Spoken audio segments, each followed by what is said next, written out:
আমার যখন 7 বছর বয়স আমার আম্মা মারা যায়, আমার আম্মার যক্ষা হয়েছিল, মারা যায়। দেন আমার বাবা বিয়ে করে একটা, হ্যাঁ, ওই ঘরে একটা ছেলে হয়। আমার বাবা ছোট, কি করতেন? আমার বাবা আর্মিতে জব করতেন। আর্মিতে জব হ্যাঁ, করতেন। আমার বাবা জব করতেন তখন রিটায়ার্ডের সমস্যা, আমার বাবা হার্টের সমস্যা ছিল, তো আচ্ছা তো সে জব থেকে 3 বছর পর বের হয়ে চলে আসছে। আচ্ছা, রিটায়ারমেন্টে চলে হ্যাঁ, আসে।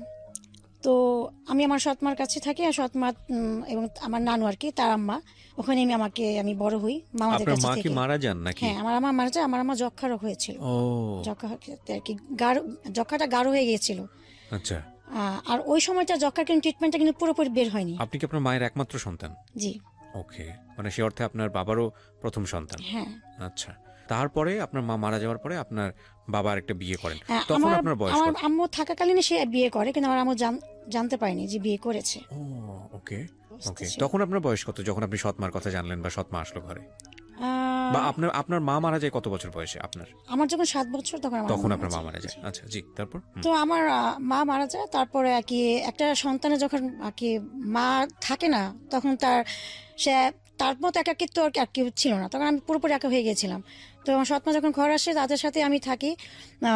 থাকার পর আমার বাবা তো আমাদের সাথে সবসময় থাকতো না, যেহেতু সে জব করতো। হ্যাঁ, জব করতো, সে প্রতি মাসে একবার আসতো।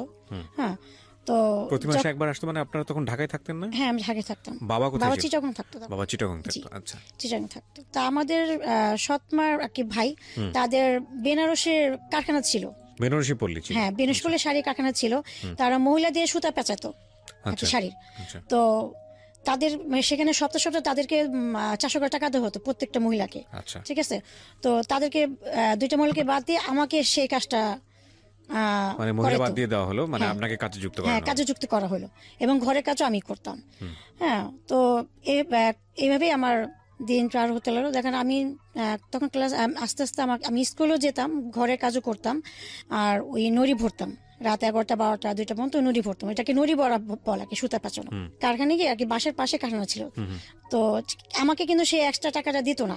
আচ্ছা হ্যাঁ, তাদের এখানে খেতাম থাকতাম এটাই। যেহেতু আমি তো এখন তাদের একটা সৎ মেয়ে, তাদের একটা এক কথা বলছে, তাদের একটা বোঝা। আমাদের বাসায় একটা ভাইটা আসছে, মাকে রুম ভাড়া দিছে আর কি আমার ওই আম্মু। হ্যাঁ, রুম ভাড়া দেওয়ার পর তার হাজব্যান্ড ওয়াইফ ছিল। তো তার দেবর মাঝে মধ্যে তাদের বাসা আসতো, তা আমি এক রুমে বসে বসে নড়ি ভরতাম। তো তার দেবর আমাকে দেখছে। হ্যাঁ, দেখার পর বলছে যে মেয়েকে বিয়ে টিয়ে দেওয়া যাবে কিনা। আপনাকে চয়েস করেছে। হ্যাঁ, তখন তার ভাবি বলছে মেয়ে তো মাত্র ক্লাস 8 পড়ে, ছোট, তাকে দিবে নাকি। আর তাকে আমি মামি করে ডাকতাম। হ্যাঁ, মামি মামি বলতাম, সারাক্ষণ তাদের বাসায় খেলা বাকি কাজ করতাম, কাজের পর তাদের বাসায় আটা দিতাম। তো মামি আমার আম্মাকে বললো যে আপনার মেয়েকে বিয়ে দিবেন, আমার দেবর তো আপনার মেয়েকে পছন্দ করছে, কই নিয়ে গেলে ভালো, তাতে নিয়ে যাও, আপদ দূর হবে। ও, এটা বললো যে আপদ দূর হবে। হ্যাঁ, এই যে বলতেছে।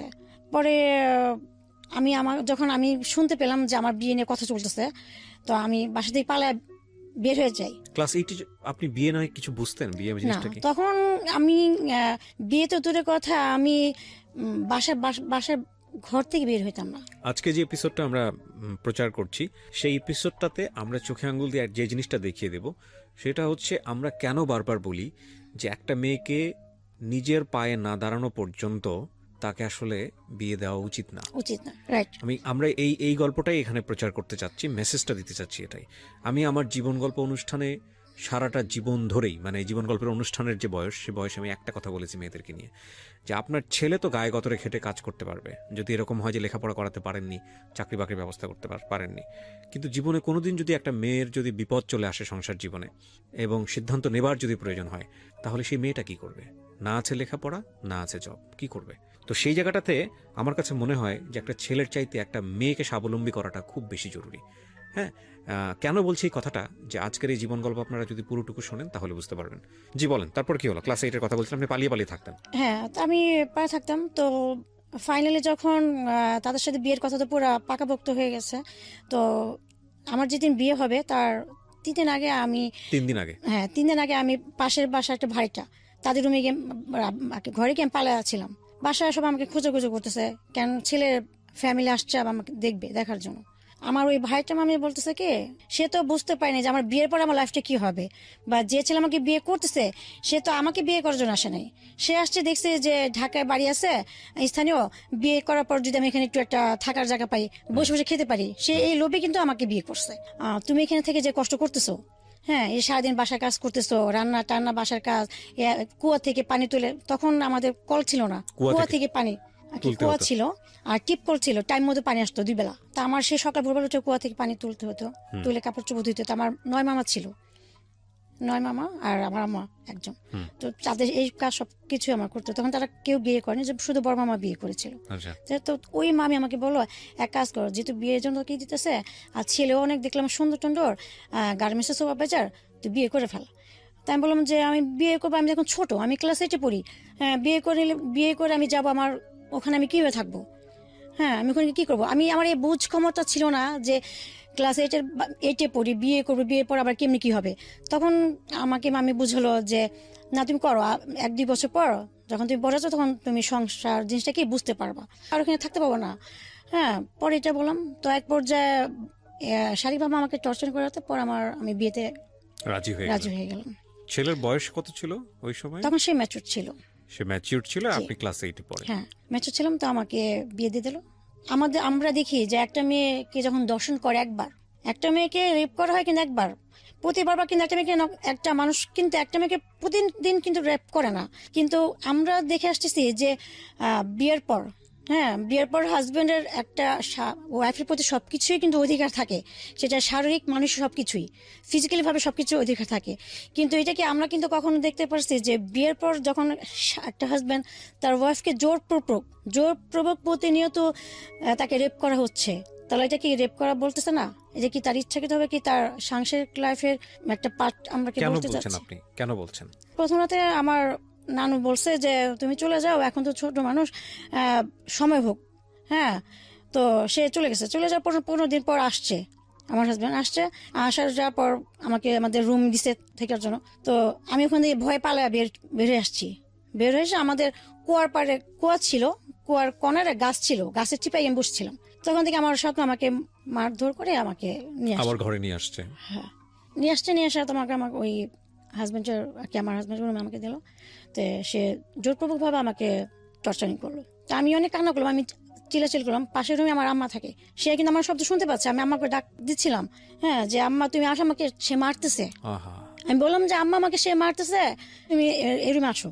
তো সে শুনতে পাচ্ছে, হ্যাঁ আসতেছে না। তো আমার নানু আমাকে বকা দিতেছে যে মেয়েটাকে তো শেষ করে ফেললি, অ্যাটলিস্ট 1টা বছর তো সময় নেওয়া উচিত ছিল, হ্যাঁ একটু ম্যাচুর হতো, একটু বুঝে হতো, তাহলে একটু নিজেকে প্রিপেয়ার করতে পারতো। তো যাই হোক, তা আম্মা বলছে বিয়ে দিছে, ছেলে কি চেহারা দেখে পানি খাবে নাকি, ওর এখন অধিকার আছে না, ওর ওয়াইফ না, বউ না, এখন ও যেমন ত্যাগ করুক, এখন আমাদের কি। এর আগ পর্যন্ত আপনার সঙ্গে বসে এগুলো নিয়ে কেউ ডিসকাস করা, কেউ সুন্দর করে বোঝানো যে মা সংসার জীবনটা এরকম। প্রথম কথা হচ্ছে যে ক্লাস 8-এর পড়ুয়া একটা মেয়েকে তো বিয়ে দিতেই পারে না, এটা রাষ্ট্রীয় আইন অনুযায়ীও তো নাই, এবং এটা তো আমাদের জায়গা থেকে এটা একবারে অ্যাকসেপ্টেবল না।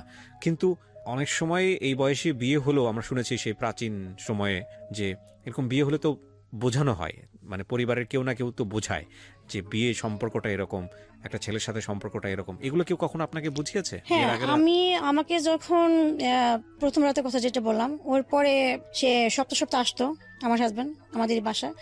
4 মাস আমি এখানেই ছিলাম, আমার এখানে ছিলাম, এবং 4 মাস এখানে আসা যাওয়া করছে। তো যখন আসতো আমাকে প্রতিটা নিয়ত যখন আমাকে টর্চার টেমে বের করা হতো, আমি গিয়ে কান্না করতাম নানুর কাছে যে তার কাছ থেকে আমাকে নিয়ে কি রেহাই দাও, আমি পারতেছি না, আমার অসহ্য লাগতেছে, আমি অনেক কষ্ট পাচ্ছি, হ্যাঁ আমি থাকবো না, আমি সত্যি পালে যাবো। আমার নানুকে আমি এটা বলতাম। তখন আমার নানু নিজে কান্না করে বলতো যে দেখো তোমাকে অনেক কম বয়সে বিয়ে দিছি, ক্লাস 8-এ তুমি পড়ো, ছোট বুঝি, কিন্তু আমাদেরও একটা সময় অনেক ছোটকালে বিয়ে দিছে, আমরা কি সংসার করছি না? আমার নানু এটা বলছে, আমরা কি সংসার করছি না? এখন দেখো আমাদের 9টা ছেলে। আমার নানু এটা আমাকে বলছে। এটা বলার পর আমি কান্না করে, আমি আর ওখানে আমার বলার মতো কোনো ভাষা ছিল না, বলার কিছু থাকে না, এই কথা বলার পরে আসলে কিছু থাকে না। আম্মা যাকে আমি এটা বলবো, সে তো তাকে বলার মতো কোনো আমার ওয়েবই নাই, কি বলবো তাকে, আর সে তো নিজে আমাকে সেখানে ফেলে দিছে। তো যাই হোক, এখন আমি মেনে নিয়েছি ঠিক আছে, আমার এইটা এখন লাইফ, কি করা। তো 4 মাস থাকলাম, 4 মাস পর আমাকে এখান থেকে তারা তুলে দিছে মিরপুরে একটা বাসা ভাড়া করে। ছেলেটা কি করতো? আপনার হাজবেন্ড তখন কি করতো? বিয়ের আগে সে বলছে যে গার্মেন্টস এর সুপারভাইজার। সুপারভাইজার, আচ্ছা। কিন্তু বিয়ের যখন 4 মাস পর আমাকে তুলে দেওয়ার পর সে একটা আলাদা বাসা ভাড়া নেয়। তখন ওই সময় বাসা ভাড়ার দাম ছিল মাত্র 1200 টাকা, 1000 টাকা এক মাস বাসা ভাড়া নেওয়ার পর। বাসা যখন 1 মাস ওখানে থাকলাম তার সাথে, তখন আমি জানতে পারলাম যে সে সুপারভাইজার না, সে সামান্য একটা গার্মেন্টস এর প্যান্ট যে তৈরি করে, শার্ট প্যান্ট, সেই ওয়ার্কার। হ্যাঁ, ওয়ার্কার। তারপর এখন এটা আমার মেনে নিলাম, কারণ আমি তাকে যদি ছেড়ে যদি আমি আমার মার কাছে চলে যাই, আমার সে একই কষ্ট। হ্যাঁ, তো কি করা, কিছু করার ছিল না। তো আমি তার সাথে আমি সংসার চালিয়ে গেলাম। তো এইভাবে আমি এখানে প্রায় 5 মাস আমি মিরপুরে তার সাথে ভাড়া ছিলাম। একটা পর্যায়ে সে আমাকে বলো যে চলো ড্যামরা যাবো, ড্যামরা গিয়ে বাসা ভাড়া নিব। তখন আমি বললাম, কেন আপনি ড্যামরা গিয়ে বাসা ভাড়া কেন নেবেন? তখন বললো ড্যামরা বাসা ভাড়ার দাম কম, আমার যে স্যালারি আমি এখানে থাকতে পারবো না, সেটা বললো। হ্যাঁ, তার মাসে বেতন ছিল 7,000 টাকা। 7,000 টাকা, আমার বাসা ভাড়া ছিল 1,000 টাকা, আর খাওয়া দাওয়া এইভাবে আমার প্রায় দেখা যায় 5,000 টাকা লেগে যেত। তো সে আমাকে মিথ্যা কথা বললো, সে কিন্তু আমাকে মিথ্যাতে বলছে। হ্যাঁ, তার বেতন আরো বেশি ছিল, তো মিথ্যাতে বলছে। আমি বললাম ঠিক আছে আমি ড্যামরা যাবো। তো আমি তার সাথে আমি ড্যামরা চলে গেলাম। তো ড্যামরা চলে যাবার ড্যামরা ওখানে বাসা ভাড়া নিল, সে ওখানে থাকলাম। তো ড্যামরা যাওয়ার পরে সে জব করে সপ্তাহে যে টাকাটা পায়। আর তখন যে গার্মেন্টস এর ছিল যে সাপ্তাহিক টাকা পেতো। সে কাজ করার পর আর কি যতগুলো মাল সেলাই করার পর ওইটা হিসাব করে তাকে সপ্তাহে টাকা দিয়ে দিত। সে মাসকে একটা কোনো টাকা নিত না। তো সে সপ্তাহে টাকা নিয়ে কি করতো, আমাকে প্রতিদিন আমাকে 60 টাকা করে দিত বাজারের খরচ, বাসায় কি চাল ডাল এভরিথিং সবকিছু মিলে। আর তখন 60 টাকার তো মূল্যটা ওরকমই ছিল, তো দিত। আমি ওভাবে আমার কষ্ট হতো, আমি চালিয়ে নিতাম। তো আমি যে বাসায় ভাড়া ছিলাম সেখানে দোতলা বাড়িরা ছিল। হ্যাঁ, তো ও যখন দিনে থাকতো না, আমি তার বাসায় কাজ করতাম। কেন সে ঠিক মতো টাকা পয়সা দিত না। হ্যাঁ, সে সপ্তাহে কাজ করে টাকা পয়সা যা পেতো আমাকে 120 টাকা দিয়ে সে দেশে চলে যেত। আচ্ছা। দেশে গিয়ে সে টাকা পয়সা তার ফ্যামিলিকে দিয়ে আবার সে ঢাকা আসতো। আর এই 1 সপ্তাহ যে আমি না খেয়ে থাকতাম, আমার কি অবস্থা তার কোনো খবর নাই। হ্যাঁ, তো আমার দোতলার যে বাড়িরা সে আমাকে আদর করতো, আমি তার বাসায় কাজ করতাম, তার বাসায় থাকতাম। এই একটা সপ্তাহ কাজ করতাম। আবার যখন সে আসতো আবার তখন আমি ওইভাবেই করতাম। তো এইভাবে আমার সময় দিন পার হতে লাগলো। আর এর মধ্যে আমাকে তো যখন আমি বলতাম যে আপনি আমাকে এইভাবে 60 টাকা 70 টাকা করে বাজার খরচ দেন, আমার তো হচ্ছে না, আমি কিভাবে চলবো? দুইটা মানুষ কি 3 ভাবে খাওয়া দাওয়া হয়, চলে? হ্যাঁ, আমার তো কাপড় চোপড় লাগে, এটা আমাকে তো আপনি কিনে দিচ্ছেন না। আমাকে অমুকে তমুকে আমাকে এটা দিচ্ছে, আমি সেলাই করে পড়তেছি। আপনার কি মনে হয় না যে আমি তো আপনার সম্মান, আপনার ইজ্জত এটা রক্ষা করার দায়িত্ব তো আপনার? সে বলছে আমি পারতেছি না, কি করব? তোমার মার কাছে যাও, তোমার বাবার কাছে গিয়ে চাও। সে আমাকে কথা বলতো। তো বললে আমি যখন উত্তর দিতাম তখন আমাকে গায়ে হাত দিত, মারধর করতো। তো এইভাবে করার পর একটা পর্যায়ে আমি যখন একদিন সে দেশ থেকে গেল, আমি যাওয়ার সময় আমি তাকে বললাম যে আমি খুব অসুস্থ, আমাকে হসপিটালে ভর্তি করা দরকার। আমার জ্বরের পাশে আমার প্রচন্ড পেন করে, তলপেটে প্রচন্ড পেন করে, আমাকে হসপিটাল ভর্তি করা। সে কি করলো, আমাকে অনেক জোরে এখানে একটা ঘুষা বুকের মধ্যে ঘুষে দিয়ে আমাকে ফেলেছে। আমি অজ্ঞান হয়ে গেছি। তখন সে চলে গেছে দেশে। আশেপাশে যে ভাইটা তারা আসতে আমাকে বানিয়ে আমার সুস্থ করছে। তো বাড়িলা খালামা তারা খুব রাগারাগি করতেছে যে এত ছোট মেয়েটাকে বিয়ে দিছে, আর তার পরে মেয়েটা এত টর্চারিং সহ্য করতেছে, কেন, কি হবে? তখন আমি যখন জ্ঞান আসলো আমাকে তারা সুস্থ করলো, তখন আমি বললাম যে আমি যে তাকে ফেলে যে আমি আমার কাছে যাবো বা বাবার কাছে, আমার আপন বলতে কেউ নাই। এখন একটাই করতে পারি, আমি তাকে ফেলে গিয়ে আমি একা আমারই করতে হবে। এখন আমি কোথায় যাবো, কি? আর তখন আমি এমন একটা ছিলাম যে আমি দিন দিনে কোনো কিছুই চিনতাম বা বুঝতাম না। আমি ছোট থেকে ঘরের ভিতরে মানুষ, আমি বাইরে মুখটা তেমন একটা দেখি নাই, বাইরে সাথে মিশি নাই যে আমার সেইটা থাকবে। সে 1 সপ্তাহ পর আসবে, 1 সপ্তাহ পর আসবে এই কথা বলে সে গেল, আর তার কোনো খবর নাই। তার আর কোনো খবর নেই। 10 দিন 12 দিন 1 মাস হয়ে গেছে, তার আর কোনো খবর নেই। তাকে ফোন দিয়ে পাচ্ছি না, তার ফোন নাম্বার বন্ধ আমার হাজবেন্ডের। তখন আমি আমার দেওয়ারে আমার ফোন দিলাম, সে বলছে আমি জানি না ভাই কোথায়। কিন্তু তার কিন্তু জানে তার ভাই কোথায়, এবং তার ভাই ইচ্ছে করে পলাতক হয়েছে যেন আমি আমার বাবা আমার কাছে যাই, গিয়ে আমি টাকা পয়সা চাই যে আমার জামাইকে দেওয়ার জন্য। হ্যাঁ, জামাইকে দেওয়ার জন্য সে 4টা মেশিন কিনবে টেলারের দোকান দেওয়ার জন্য। এটার জন্য তারা প্ল্যান করছে। এই কথাটা আমি শুনতে পারলাম আমার বড় ভাসুরের ওয়াইফের কাছ থেকে, যে দেখো এমন তারা প্ল্যান করছে, ইচ্ছা করে পলাতক হয়েছে যেন তুমি তোমার ফ্যামিলির কাছে তুমি এটা করার জন্য। তখন আমি 1 মাস হয়ে গেছে, আমি তো আমার খাওয়া দাওয়া আমার অনেক কষ্ট হচ্ছে। আমি ওই খালামার বাসায় কাজ করে 1 মাস পার করলাম। 1 মাস পার করার পর আমি আমার নানুকে মামাদেরকে ফোন দিয়ে জানালাম এই ব্যাপার। তখন তারা বললো যাচ্ছে ঠিক আছে, আমরা ব্যবস্থা করতেছি। তখন আমার মামারা টাকা পয়সা বাসার মালপত্রগুলো নিয়ে আসছে মিরপুরে। তাদের বাসায় নিয়ে এসছে। তো আমি আবার তাদের বাসায় আমি চলে আসলাম। চলে আসার পর এখন দিন যাচ্ছে, দিনের পর দিন আমার একদিন দুই দিনে আমার মা তো আমার প্রতি প্রচন্ড আর কি ঝগড়া, টর্চারিং, দুনিয়ার কথা গালাগালি করতেছে আমারে, জামাইয়ের ভাত খাইতে পারলাম না, হ্যান ত্যান এইভাবে আমাকে সে করতেছে, জামাইয়ের ফালাতে এসে পড়তে দুনিয়ারই করতেছে। আর তার একটা কথা যে আমি খারাপ, ভালো না, হ্যাঁ আমার হাজবেন্ড অনেক ভালো, সেটা বলতেছে। তাদের এই কথা শোনার পর আমি ভিতরে একটা তিক্ততা কাজ করতেছে, একটা কষ্ট করতেছে, না থাক আমি মার্গো থেকে তার কাছে চলে যাই। হ্যাঁ, এখানে আমার মারধর খেতে হচ্ছে, এখানে তাদের কাজ করার পরও মারধর খাচ্ছি। তারা যদি একটা কাজে বয়া রাখতো, তাদের তো বেতন দিয়ে রাখতে হতো, তাই না? 3 বেলা খাবার যদি বেতন দিত না, তো সেক্ষেত্রে আমি সেটা তো করতেছি, তাহলে কেন তাদের এত কথা শুনবো? তাহলে যাই হোক, আমি আমার স্বামীর ঘরে চলে যাই, গিয়ে তার মারধর খেয়ে অ্যাটলিস্ট আমি কোণে পড়ে থাকি। আমি এটাকে বেটার মনে করছিলাম। আমি তখন আমি তাকে খোঁজা শুরু করলাম। আমি গুলিস্তান আসলাম, বংশান আসলাম, আর কি বিভিন্ন যেখানে সে কাজ করতো। হ্যাঁ, আমি করে আমি তাকে খুঁজে তাকে কোথায় গেছে। তখন তার সাথে একজন কাজ করতো, তার মধ্যে জানতে পারলাম যে সে বংশালে কাজ করতেছে। বংশালীকে আমি তাকে পাইছি। পাওয়ার পর আমি বললাম যে আমাকে ভেবে আপনাকে ফালা রাখছেন, হ্যাঁ আমি কোথায় আছি, কি খাচ্ছি না খাচ্ছি, হ্যাঁ এটা কি না। তখন সে বললো যে তুমি তোমার মার কাছ থেকে 40,000 টাকা নিয়ে আসো, আমি মেশিন কিনবো 4টা। হ্যাঁ, আমি বললাম সে আমাকে দিবে না। এখন আমি কি করবো, মানে যৌতুক চাই এটা। তো এই করার পর সে আমার সাথে সংসার করবে না, 40,000 টাকা দিতে সে বলতেছে। বলার পর তো আমি সেখান থেকে তার যে মালিক, সে জব করতো, সেই মালিক এবার সে শুনলো হিস্টোরি। তো মালিক এসে আমার হাজবেন্ডকে আর কি ধমকি দিল, এবং এক পরে তার গায়ে চড়ও মারছে। একটা মেয়ের সাথে তো টাকা লোভে সংসার করতেছ, টাকা লোভে তাকে বিয়ে করছো, হ্যাঁ এখন তোর আমি বললাম এখন এই মেয়ে নিয়ে বাসা বাড়ি নিবি আজকের মধ্যে। ওর আমার হাজবেন্ডের মালিক তাকে ধমকি দিলে, বলো যদি বাসা বানা যায় তোর 3 মাসের বেতন তোকে দিব না। আচ্ছা, তখন সে কালীগঞ্জে আমার ভাসুর থাকতো, সে ওখান থেকে চলে আসছে ঢাকা, কালীগঞ্জে বাসা ভাড়া নিল। তো আমার হাজবেন্ডের যে মালিক, সে কালীগঞ্জে থাকতো ভাড়া, এবং সে এক কথা বলে সে আর কি আমার একটা দায়িত্ব নিয়ে বাসটা ওখানে ভাড়া নিতে বলছে, যেন সে ওখানে যদি আমাকে টর্চারিং করে আমি তাকে জানাতে পারি। আচ্ছা আচ্ছা। এবার আমাকে বলছে যে হয়ে যায়। এটা হওয়ার পর তখন আমি ওখানে যে ভাইটা ছিল, আমি বললাম যে মামি দেখেন আমার এমন এই সমস্যা হচ্ছে, কেন হতে যায় না, আমার একটু ডাক্তার থেকে নিয়ে যাবেন কিনা। তখন বলছে তোমার তো মেবি তুমি কনসেপ্ট করছো। আচ্ছা, তো বিয়ের কয় বছর পরের ঘটনা এটা? এটা আমার বিয়ে প্রায় 1.5 বছর পর। চিন্তা করেন কি পরিমাণ রিস্ক, এত আন্ডার এজ একটা বাচ্চা, সংসার, এবং সেখানে ওনার যখন এইরকম একটা কনসিভ মোমেন্ট, সেটার বয়স খুব বেশি হলে 14 থেকে 15, যেটা তো একেবারেই মেডিকেল সায়েন্সের জায়গা থেকে ভেরি ডেঞ্জার পিরিয়ড। বলেন তারপর? তো আমাকে তার মৃত্যু হতে পারে। হ্যাঁ, আমাকে ডাক্তার কাছে সে ওই খালা নিয়ে গেল, এবং তার টাকা দিয়ে সে আমাকে ওখানে টেস্ট করে দেখলো যে আমি কনসিভ করছি। তো আমার হাজবেন্ড রাতে আসলে আমি তাকে বললাম তাকে এটা, হ্যাঁ সে আমাকে বলছে বাচ্চা নষ্ট করার জন্য। বাচ্চা রাখবে না, নষ্ট করার জন্য। আপনার এই বাচ্চাই সেই বাচ্চা? জি। ও জানে গল্পগুলো, সব জানে?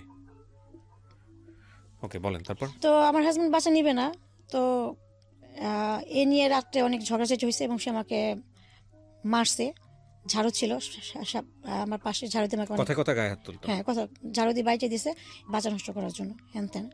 তো সকালে ওই ভাইটা খালামাকে বললাম, তারাও 5 মেয়ে ছিল। ওই খালামাকে অনেক আদর করতো, ভালো মন্দ যাই রান্না করতো। সে আমাকে তো দেখা যায় আমাকে না খেয়ে রাখতো, আমাকে দিত, আমি তার বাসায় গিয়ে খেতে আমি করতাম। তো খালা বলো কি তুমি বাচ্চাটা নাও, তোমার যদি কষ্ট হয় ঠিক আছে, বয়স কম, কষ্ট হয় তুমি নাও। এমন হতে পারে যে বাচ্চাটা হওয়ার পর তোমার হাজবেন্ড ভালো হয়ে যেতে পারে। বাচ্চার মুখের দিকে তাকায়, most common thought in our society. এটা বললো। তখন আমার বুঝ ক্ষমতা এতটুকু ছিল যে সে যেটা বলবে সেটাই শুনছি। শোনার পর আমারও মনে হলো যে আসলে তো বাচ্চাটা যদি হয়, এটা তো তার নিজের রক্ত, নিজের সন্তান, তাই না? আমি নাহলে পরের মেয়ে, সে আমাকে টর্চার করতেছে, মারতেছে, নির্যাতন করতেছে। যাই হোক, আমার প্রতি হয়তো মা নাই, যখন একটা বেবি আসবে সেটা তো তার নিজের সন্তানকে তো সে ফেলে দিতে পারবে না। তখন হয়তো হতে পারে সন্তানের ভালোবাসা মায় সে ঠিক হয়ে যেতে পারে, একটা ভালো একটা লাইফ আমরা পার করতে পারি। এই চিন্তাটা আমিও করলাম যখন আমাকে খালামা বুঝাইলো। তখন আমি বাচ্চাটা নিয়ে নিলাম। তো বাচ্চাটা নেওয়ার পর 1 মাস 2 মাস, তো ডাক্তার আমাকে যখন ডাক্তার কাছে যায়, সে বলে আপনার শরীর অনেক উইক, দুর্বল, আপনার খেতে হবে ঠিক মতো, আপনার বেবি সমস্যা হবে। কিন্তু আমাকে যে পরিমাণে আর কি টাকা দিত, সে মানে আমি দেখা যায় 2 বেলা আমি খেতে পারতাম না ঠিক মতো। আমি ওই খালামণির বাসায়, খালার ঘরে গিয়ে খেতাম, বাইরে গিয়ে খেতাম।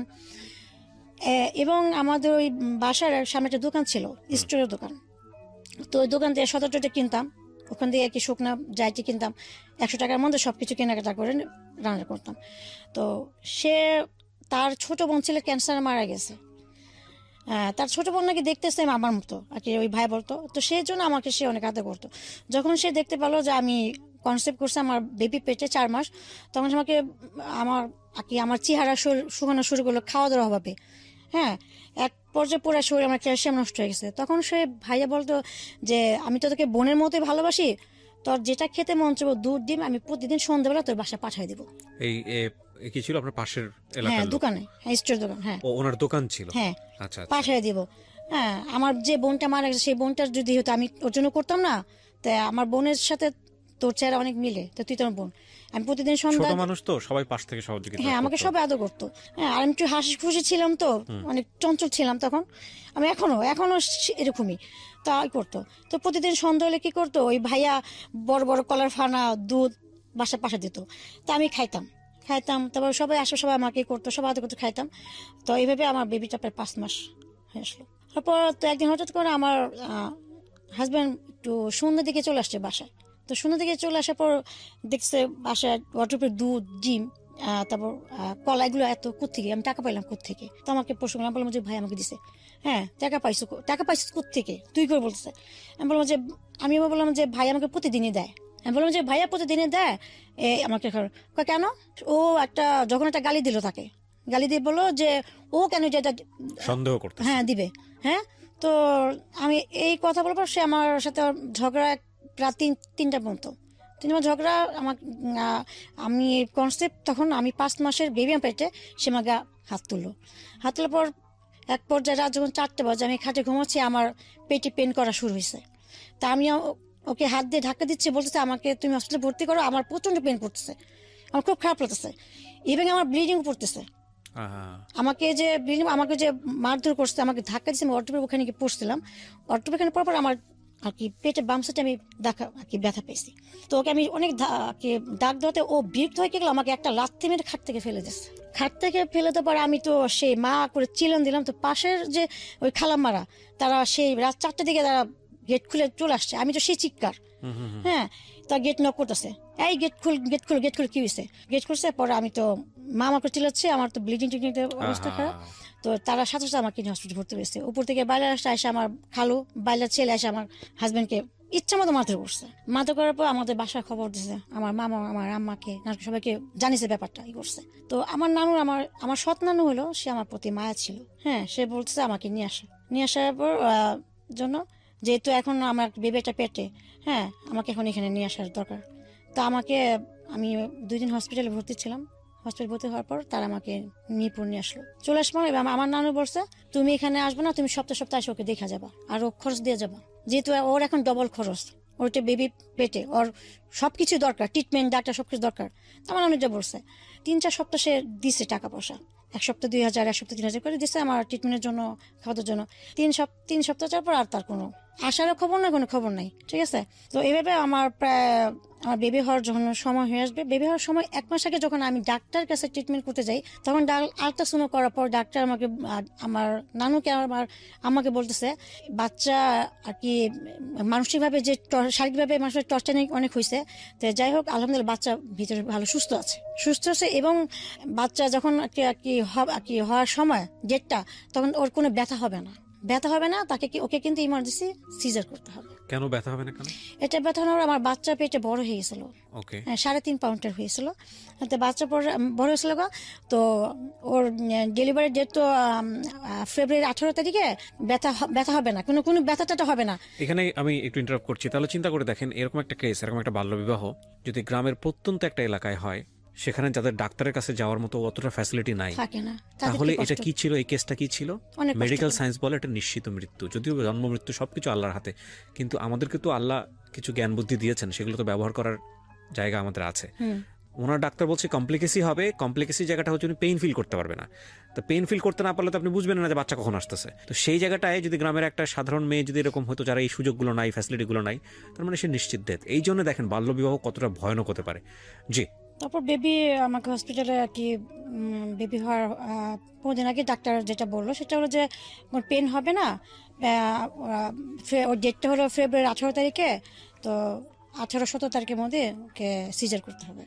যদি না করেন তাহলে ভিতরে বাচ্চা দেখা যায় পায়খানা করে দিতে পারে, কিন্তু বাচ্চা খুব খুব বেশ বড় হয়ে গেছে, পায়খানা করে বাচ্চা যদি পায়খানাটা খেয়ে ফেলে বাচ্চা মারা যাবে, আর সাথে সাথে মারও সমস্যা হবে। তো এটা বললো। তো বল ঠিক আছে।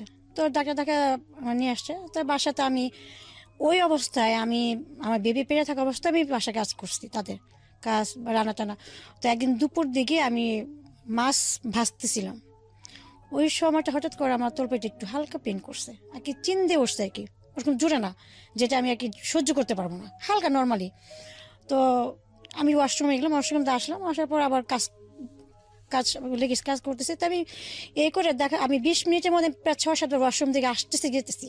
তো আমার মেজমামি এটা ফলো করলো যে কি ব্যাপার, ও একটা মাছ ভাজতে গিয়ে এতবার ওয়াশরুমে গেছে, কি হয়েছে ওর? তো মামি এসে বলছে, কি রে তুই প্রায় 10-12 বার ওয়াশরুম থেকে আসলে গেলে তোর কি সমস্যা? আমি বললাম যে আমার সমস্যা হচ্ছে, কেমন যেন লাগছে ভিতরে, আর কেমন যেন লাগছে, সুস্থ আছি কিন্তু আমার চাপটা বেশি আসতেছে। তো বললো যে তোকে তো হসপিটালে ভর্তি করার দরকার। হ্যাঁ, ভর্তি করা দরকার, তো তুই চল। আমার বলছে না, আমার হসপিটাল কেন ভর্তি করবো, আমার কোনো কিছু হয় নাই, আমার তো পেটে ব্যথা করতেছে না তো। হ্যাঁ, আমি এই কথা বলি, পেট ব্যথা করতেছে না তো, জাস্ট একটু ওয়াশরুমে চাপ আসতেছে বারবারে, আমি কথা বললাম। তো মামি আমাকে ধুমিতে বলে চল। তা আমাদের বাসার পাশে সরকারি হসপিটাল ছিল। হ্যাঁ, আগে থেকে আমার ওখানে কাগজপত্র সব কিছু করছিলাম। তো মামি আমি বললাম যে রিক্সা যেতে পারবো না, হাইটে যেতে পারবো, আমাকে হেঁটে নিয়ে চলো।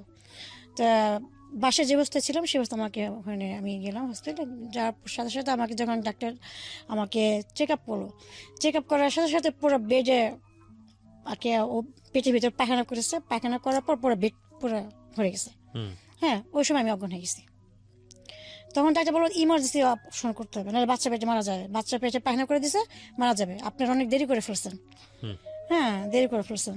তো মামি আমার নানুর সাথে আমার সাথে আলোচনা করতেছে যে ও তো আসতে চাইতেছে না, ওই এরকম হ্যান ত্যান বল আর কি। তো তারপর আমাকে সিজার রুমে নিয়ে গেলো, তখন ওর বাবাকে আর কি খবর দেওয়া হলো। হ্যাঁ, সে আসবে না। হ্যাঁ, আসবে না। তো আসবে না, পরে আমাকে অপারেশন করা হলো, করার পর আমার বেবি হলো।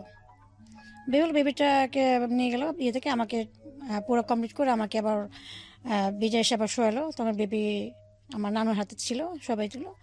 তো যখন বেবিটাকে আমি দেখলাম, আমার বেবি সে শিশু বাচ্চা, সে বাচ্চাটাকে দেখার পর আমি প্রচুর পরিমাণে কান্না করলাম। কান্না করার পর তখন আমার মনে হলো যে আমার লাইফের কোনো কষ্ট নাই। হ্যাঁ, আর তখন আমি বেবির চেহারা দেখে এত এই জিনিসটা ফিল করতেছি যে আমার বেবিটা হওয়ার আগ পর্যন্ত আমি ছোট থেকে এই পর্যন্ত যে কষ্ট পাইছি, হ্যাঁ, মনে হয় না যে এই কষ্টগুলো আমার কোনো কষ্ট ছিল। আমি সব কিছু ভুলে গেছি, মনে হচ্ছে যে আমি নতুন একটা আর কি জন্ম নিলাম ওর সাথে সাথে। হ্যাঁ, তখন আমি দেখলাম যে এইটাই আমার সব কিছু, ও ছাড়া আমার কিছু না। হ্যাঁ, তখন আমি এটা চিন্তা করে ই করলাম যে আমি ওকে দেখার পর এতটাই হচ্ছে, তাহলে ওর বাবা যদি ওকে দেখে তাহলে ওর বাবা তো ভালো হয়ে যাবে, অনেক খুশি হবে, অনেক খুশি হবে, এত সুন্দর। আর হসপিটাল প্রত্যেকটা মানুষ বলতেছে কি মেয়ে আর কি বাচ্চা হয়েছে। হ্যাঁ, কাউর পেটে কমলা, যেটা আর কি সবাই বলে বলে করে হাসি করতেছে। আমি তো অনেক কালো ছিলাম আর একটু মোটা টাটা ছিলাম। তো আমার বেবিটা খুবই সুন্দর হয়েছে মাশাআল্লাহ। তো সবাই এটাই করতেছে। তো আমার মামা মিষ্টি টিষ্টি নিয়ে হসপিটাল সবাই খাওয়াচ্ছে, খুশি খেলা। তো আমার যে সৎমা আমার বেবিটাকে দেখার পরেও সে তার ভিতরে একটা মায়া আসছে। হ্যাঁ, সেও একটু তার মনটা আল্লাহ তাআলা নরম করে দিছে তাকে বেবিটাকে দেখার পর। তো যাই হোক, আমি হসপিটালে 7 দিন ভর্তি ছিলাম। 8 দিনের মাথায় আমাকে বাসায় নিয়ে আসলো। তো নিয়ে আসার পর আমার হাজব্যান্ড আসে নাই, তাকে খবর দেওয়া হলো। আমার বেবি যখন 21 দিন বয়স তখন আসছে সে, তখন আসছে। হ্যাঁ, 2-3টা জামা নিয়ে আসছে, আয়না বেবিকে দেখতে আসছে। দেখে এসে বলে কি আমি এখনই রাতে চলে যাবো, আমার গাজীপুরে আমি চাকরি করি, আমি যেতে না যাই আবার চাকরি চলে যাবো। আসলে একটা বাহানা, সে আর কি ছুটতে চাচ্ছে, এমন অবস্থা। তো আমার নানি তাকে বকাঝকা করলো। তো সে বেবিকে দেখে সে চলে গেল।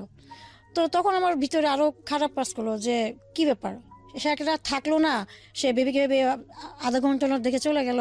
2টা জামা নিয়ে এসা 200 টাকা দিয়ে 2টা জামা সে আর কি পরের মতো দেখে সে চলে গেল, এরকম একটা অবস্থা। তো যাই হোক, তো আমার বেবিকে নিয়ে আমি আমার এখানে থাকলাম। তো আমার বেবি যখন 1 মাস বয়স, 1 মাস পর হয়ে গেল।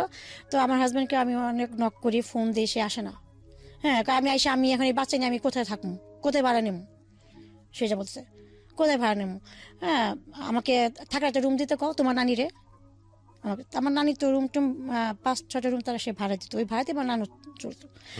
তাই আমি বললাম যে সে কেন থাকার রুম দিবে, তুমি তো এমন না তোমার হাত পা ভাঙা, তুমি চাকরি করতেছো, মাসে টাকা ইনকাম করতেছো, তাহলে কেন? আর তোমার সন্তান কারজন তো পারবে না, তোমারটা তোমারই করতে হবে। আমি ফোনে বলতাম, সে আমাকে ফোনে দুনিয়ায় গালাগালি করে ফোন কেটে দিছে।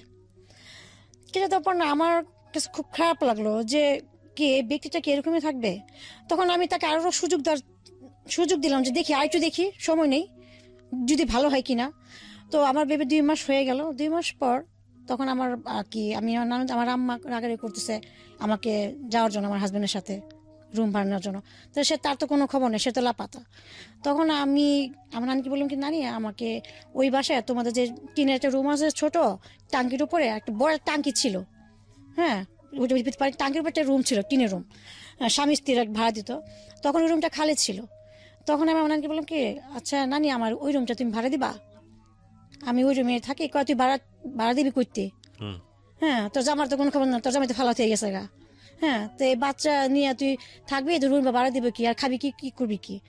তাই আমি বললাম যে আচ্ছা আপাতত আমাকে থাকার জায়গাটা একটু দাও, আমি দেখি কি করা যায়। তা আমাকে ওই নানি রুমটা দিল 700 টাকা ভাড়া। তো আমাদের ওই বাসায় বড় একটা ফ্যাক্টরি ছিল, গোডাউন, আমার নানু ভাড়া দিচ্ছে। ওই গোডাউনের মধ্যে 30 জন ছিল, শ্রমিক ছিল। ওই গোডাউনে জিন্সের প্যান্টে যে পিঞ্চ করা হয়, হ্যাঁ ওগুলার কাজ হইতো।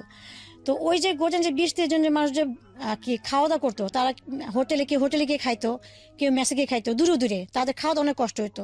তা আমি করতাম সন্ধ্যার পরে বা দিনে গোডাউন সামনে দাঁড়াইতাম। তো এক পর্যায়ে তাদের সাথে কথা বলতে বলতে, হ্যাঁ তখন আমার এটা বলতাম যে আমার মেয়েকে নিয়ে, মেয়ের দুধ নাই, খাবার নাই, বা আমার খাইতে কষ্ট, তো এক কাজ করেন, আমাকে কিছু টাকা পয়সা দেন, 5-6 টাকা দেন, আমি আপনাদের সবাইকে খাওয়াই, যেটা মাসটা আমাকে দিতে পারবো, যদি আমি ঘর ভাড়া দিতে পারবো, আমার মেয়েকে দুধ চিনিও খাওয়াতে পারবো, আমিও নিজে চলতে পারবো। তখন বলে ঠিক আছে, মালিকের সাথে কথা বলো। তো মালিকের সাথে আমি কথা বললাম। কথা বলার পর ওখানে একটা কর্মচারী ছিল, সে অনেক ভালো ছিল, সে আমাকে হেল্প করলো এই কাজে। তো বলে যে আপনি একটু বাচ্চা নিয়ে তো আপনি এত মাসে রান্না করতে পারবেন না, ঠিক আছে রান্না করেন, কিন্তু বাজারে যাওয়া আসা আপনার জন্য অনেক কষ্ট করে যায়। এই বাচ্চা রেখে যাবেন কার কাছে, এটা বলো। আর আপনার টাঙ্কির উপরে ঘর, বাচ্চা ছোট, কখন কি দুর্ঘটনা ঘটে বলা যায় না, এটা বলো। তো তখন আমি ওই 3টা 4টা 5টা এমন করে করে আমি তাদের রান্না করে ম্যাচ খাওয়ানো শুরু করলাম। মানে আপনার এই বাচ্চা কোলে নিয়ে আপনি এগুলো করতেন? তখন তো 2 মাস ছিল, তখন তো আর তুরতুর করতে পারতো না, শুয়ে রাখতাম, ঘুমে যেত, আমি নিচে বসা। আমি একটা বেবি হলে যে বাবা মাকে কি পরিমাণ সময় দিতে হয়, বাবার কথা নয় বাদই দিলাম, আমাদের সামাজিকতায় বাবারা অতটা ভূমিকা রাখেন না, কিন্তু একটা যার বেবি হয় তিনি কি পরিমাণ এনগেজ হয়ে যান, এটা আসলে চোখের সামনে না দেখলে আপনারা বুঝতে পারবেন না, যার হয়নি, যে ফ্যামিলিতে হয়নি, পুরো লাইফটাই এনগেজ হয়ে যায় ওই বাচ্চাটাকে ঘিরে, এবং নট ফর সার্টেন টাইম, 2-4-5 বছর, 7 বছর নিজের কোনো জীবন থাকে না। তো এটা আসলে এই জন্যই বলে না যে আসলে মায়ের ঋণ আসলে কখনো শোধ হবার না। এবং সেই অবস্থায় এই ভদ্রমহিলা এতগুলো লোকের রান্নাবান্না করছে, কারণ দেখেন এই বাচ্চাটা যখন বড় হচ্ছে 6 মাস 8 মাস থেকে সে হামাগুড়ি দেওয়া শিখবে, হামাগুড়ি তো বোধহয় আরও তার আগে থেকে শেখে। তো এই হামাগুড়ি দেওয়া অবস্থায় বাচ্চারা কিন্তু খুবই চোখে চোখে রাখতে হয়। তো এই অবস্থায় সে বাচ্চাকে চোখে রাখবে নাকি এতগুলো মানুষের রান্নাবান্না করবে? এটা কিন্তু আসলে ফ্যামিলির জন্য রান্না না, এটা আবার এক ধরনের বিজনেস। তো রান্নাবান্না খারাপ হলে সে বিজনেসও থাকবে না। তো বোঝেন অবস্থা। এবং ক্লাস 8-এ থাকা অবস্থায় মহিলার বিয়ে হয়ে গেছে। ছোট ছোট বিষয়গুলো যদি খুব ক্ষুদ্র ক্ষুদ্র বিষয়গুলো যদি খুব ভালো করে আমরা অবজার্ভ করি, তাহলে এটা একটা যুদ্ধের মতো। বলেন তারপর। তো আমি এরকম 5জন 6জন 7জন এভাবে করে আমি আস্তে আস্তে লোক বাড়ানো শুরু করলাম। হ্যাঁ তো আমি খাওয়াচ্ছি, বাসায় আমার রুমে আসা 6-7 জন খেয়ে যায় এবং বাটি ভরে ভরে তারা ভাত নিয়ে যায়। হ্যাঁ আর যে ভাইয়ের কথা বললাম সে আমাকে হেল্প করতেছে, সে বাজারটা মাঝে মধ্যে করে দেয়। এবং আমি সন্ধ্যে হলে ভাইটার কাছে বলতাম যে বাচ্চাটাকে একটু দেখেন, দেখলাম 1 ঘন্টা আমি একটু বাজার করে আসি। আমি 1 ঘন্টার মধ্যে যাইতাম, আমার বাসার সাথে 1 নম্বর বাজার ছিল, হ্যাঁ গিয়ে আমি বাজার করে আসতাম। আসলে সে আবার রাতের কোটা রান্না বান্না, আমার দেখা যায় রাত, আমার ঘুমাতে ঘুমাতে রাত 2টা বাজতো। হ্যাঁ আর এর পাশে বাচ্চার খাওয়া দাওয়া, বাচ্চার কাজ সম্পূর্ণ সব আমার কিছু করতে হতো। এই করতে করতে আমার বাচ্চার বয়স 6 মাস আমি পার করলাম। আর আমার বাচ্চার দুধ চিনি কিনে দিতে হতো, হ্যাঁ সবকিছু আমার এর মধ্যে হতো। তো 6 মাস পার করলাম। একদিন আমি 7জন ছেলেকে বাসায় রুমে খাওয়াচ্ছি। তো 6 মাস যখন আমার বাচ্চার বয়স, আমার বাচ্চা 4 মাস থেকে 5 মাস পর তখনই হাঁপ কাটা শুরু করলো, তুই করে টাঙ্গির উপরে চলে যায়। হ্যাঁ টাঙ্কিটা একদিন তো টাঙ্কির গিয়ে সামনে মুখের সামনে গিয়ে আল্লাহ রহমত করছে যে আর দেখা যায় আধা হাতের জন্য আমার বাচ্চা পড়ে না, আমার বাচ্চা সেখানে মারা যেত। টাঙ্কি মানে কিসের টাঙ্কি এটা? পানির টাঙ্কি। ও পানির টাঙ্কির ওপরে ছিল আপনার ঘর? হ্যাঁ একটু পানির টাঙ্কি। হ্যাঁ টাঙ্কির ওই পাশে আমার একটা রুম ছিল। আচ্ছা হ্যাঁ আমি রুম থেকে বেরোয় টাঙ্কিটা পার হয়ে নিচে নামতাম। আচ্ছা আচ্ছা। নামি আমার সামনে আরো কয়েকটা ভাড়াটা রুম ছিল, রান্নাঘর ছিল, আর পাশে গোসলখানা ছিল ওই টাঙ্কির ওই পাশে, হাতে বাম দিয়ে এভাবে। সাহায্য করবে না, হ্যাঁ কেউ আমার বাচ্চাকে একটা দুধের ডিব্বা কিনে দেবে না, তখন আমি বাসা ছেড়ে দিছি। সেখানে একটা জিনিস খেয়াল রাখেন, ক্লাস 8 পাস এই ভদ্রমহিলা কি করবে, কোন প্রতিষ্ঠানে গিয়ে কাজ করবে?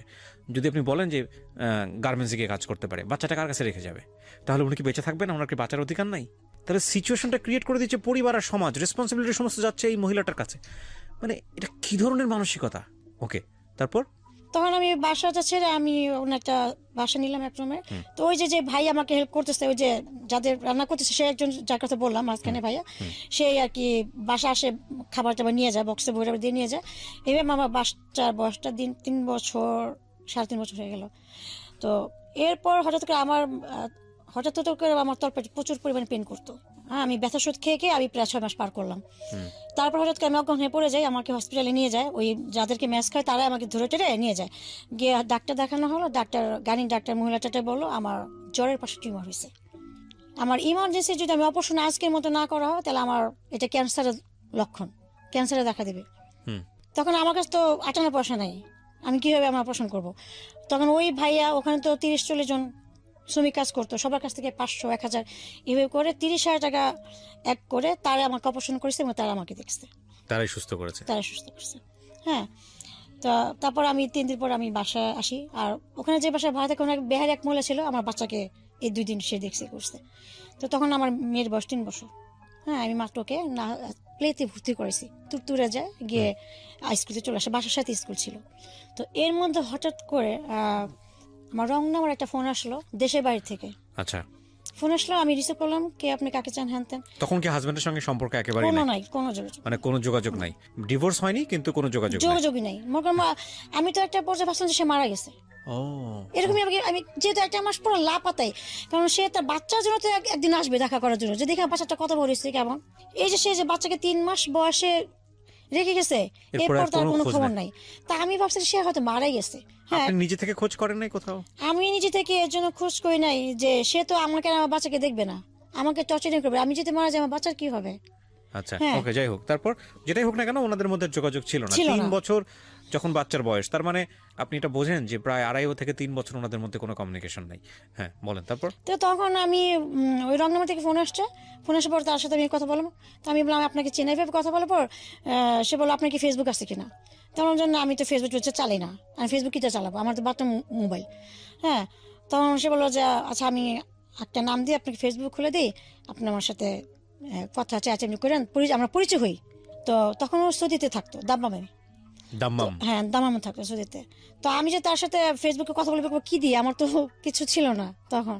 তো পাশে বাসায় যে কম্পিউটার ছিল তাদের কম্পিউটার গিয়ে আমি ফেসবুকে তার সাথে হ্যালো চার্জিং করতে করতে প্রায় 4 মাস কথা বলতাম করতাম। তো একদিন সে আমাকে আর কি প্রপোজ করে রিলেশন করার জন্য, ফ্রেন্ডশিপ থেকে রিলেশন। তখন আমি বললাম যে আমার তো সবকিছুই তুমি জানো, আমার বাচ্চা আছে, একটা বাচ্চার বয়স 3 বছর, আমি ম্যারিড, আমার হাজবেন্ডও কিন্তু মারা গেছে কি না সে তা যাই না, তো আমি কিভাবে আমি রিলেশনে জড়াবো? আর আমার বাচ্চা দেখে তো তোমার ফ্যামিলি কখনো মেনে নিবে না, আমার বন্ধু আছে, বন্ধুই থাকি, আমি এটা বললাম। তা বলো যে না, হ্যাঁ এই বাচ্চা আমার। ও বলো যে এই বাচ্চা আমার, আমি এখন থেকে ওর বাবা। হ্যাঁ তুমি ওকে বলবা যে তোমার বাবা বিদেশ থাকতো, আমি যখন দেশে আসবো তখন পরিচয় করে দিবা যে তোমার পাপা এটা, আমাকে ও বলছে। আমি বললাম যে এটা হয় না। ও বলছে যে হ্যাঁ আমি এইটাই করব, আমি সবকিছু জেনে তোমার সাথে আমি সম্পর্ক করবো। এরপর দেখে যে না আমাকে সিমে অনবর, আমি তখন ফেসবুকটা সব বন্ধ করে দিচ্ছি, যোগাযোগ না করতে পারে আমার সাথে। দেখে সিমে অনবর ফোন দিতেছে, এরপর প্রায় 1 মাস ফোনের উপর ফোন আমাকে করছে। তখন আমি নিজেকে একটু সুযোগ দিলাম যে দেখি, আর তখনই আমি একটু ফিল করলাম তার প্রতি আমার ভালো লাগে, আমার একটা কাজ করছে। হ্যাঁ, তো এক পর্যায়ে আমি সম্পর্কে জড়িত হয়ে যাই। হ্যাঁ, এক পর্যায়ে আমি তাকে ভালোবেসে ফেলি, তার সাথে আমার একটা সম্পর্ক হয়ে যায়। তখন সে আমাকে বললো যে তুমি আর এই রান্না টানা বাদ দাও, ম্যাচ খাও না, বাদ দিয়ে দাও। তখন আমি বললাম এগুলো বাদ দিলে আমি চলবো কিভাবে, বাচ্চাকে কে বাসা বাড়ি দেবে, আমি দিব সবকিছু, তোমার যা খরচ লাগে আমি দিব। তো ওর সাথে আমার দীর্ঘ 7 বছর সম্পর্ক ছিল। এই 7টা বছর আমার বাসার আমার বাচ্চার খরচ, আমার খাবার দেওয়া, বাচ্চা খাবার, ঘর ভাড়া 7টা বছরও চালাইছে। আচ্ছা, দিছে। এই 7 বছর ওনার সঙ্গে আপনার দেখা হয়েছে? ওর সাথে সম্পর্ক 2 বছর পর দেশে আসছে। আচ্ছা, হ্যাঁ, দেশে এসে দেখা করছে, দেখা করে 1 মাস ছিল। ওর দেশের বাড়ি চাঁদপুর। হ্যাঁ, 1 মাস থেকে পরে আবার কাতার চলে গেছে। আচ্ছা। পরে কাতারে চলে যাওয়ার পর পরে আবার আসছে, এসে আসার পর আমাকে বিয়ে করছে। বিয়ে করলো আপনাকে? হ্যাঁ। কয় বছর পরে বিয়ে করলো? 7 বছর পর আমাদের সম্পর্ক, 7 বছর পর বিয়ে করছে আমাকে। আচ্ছা, তো আপনার হাজবেন্ড, আগের হাজবেন্ডকে আপনি ডিভোর্স দেননি?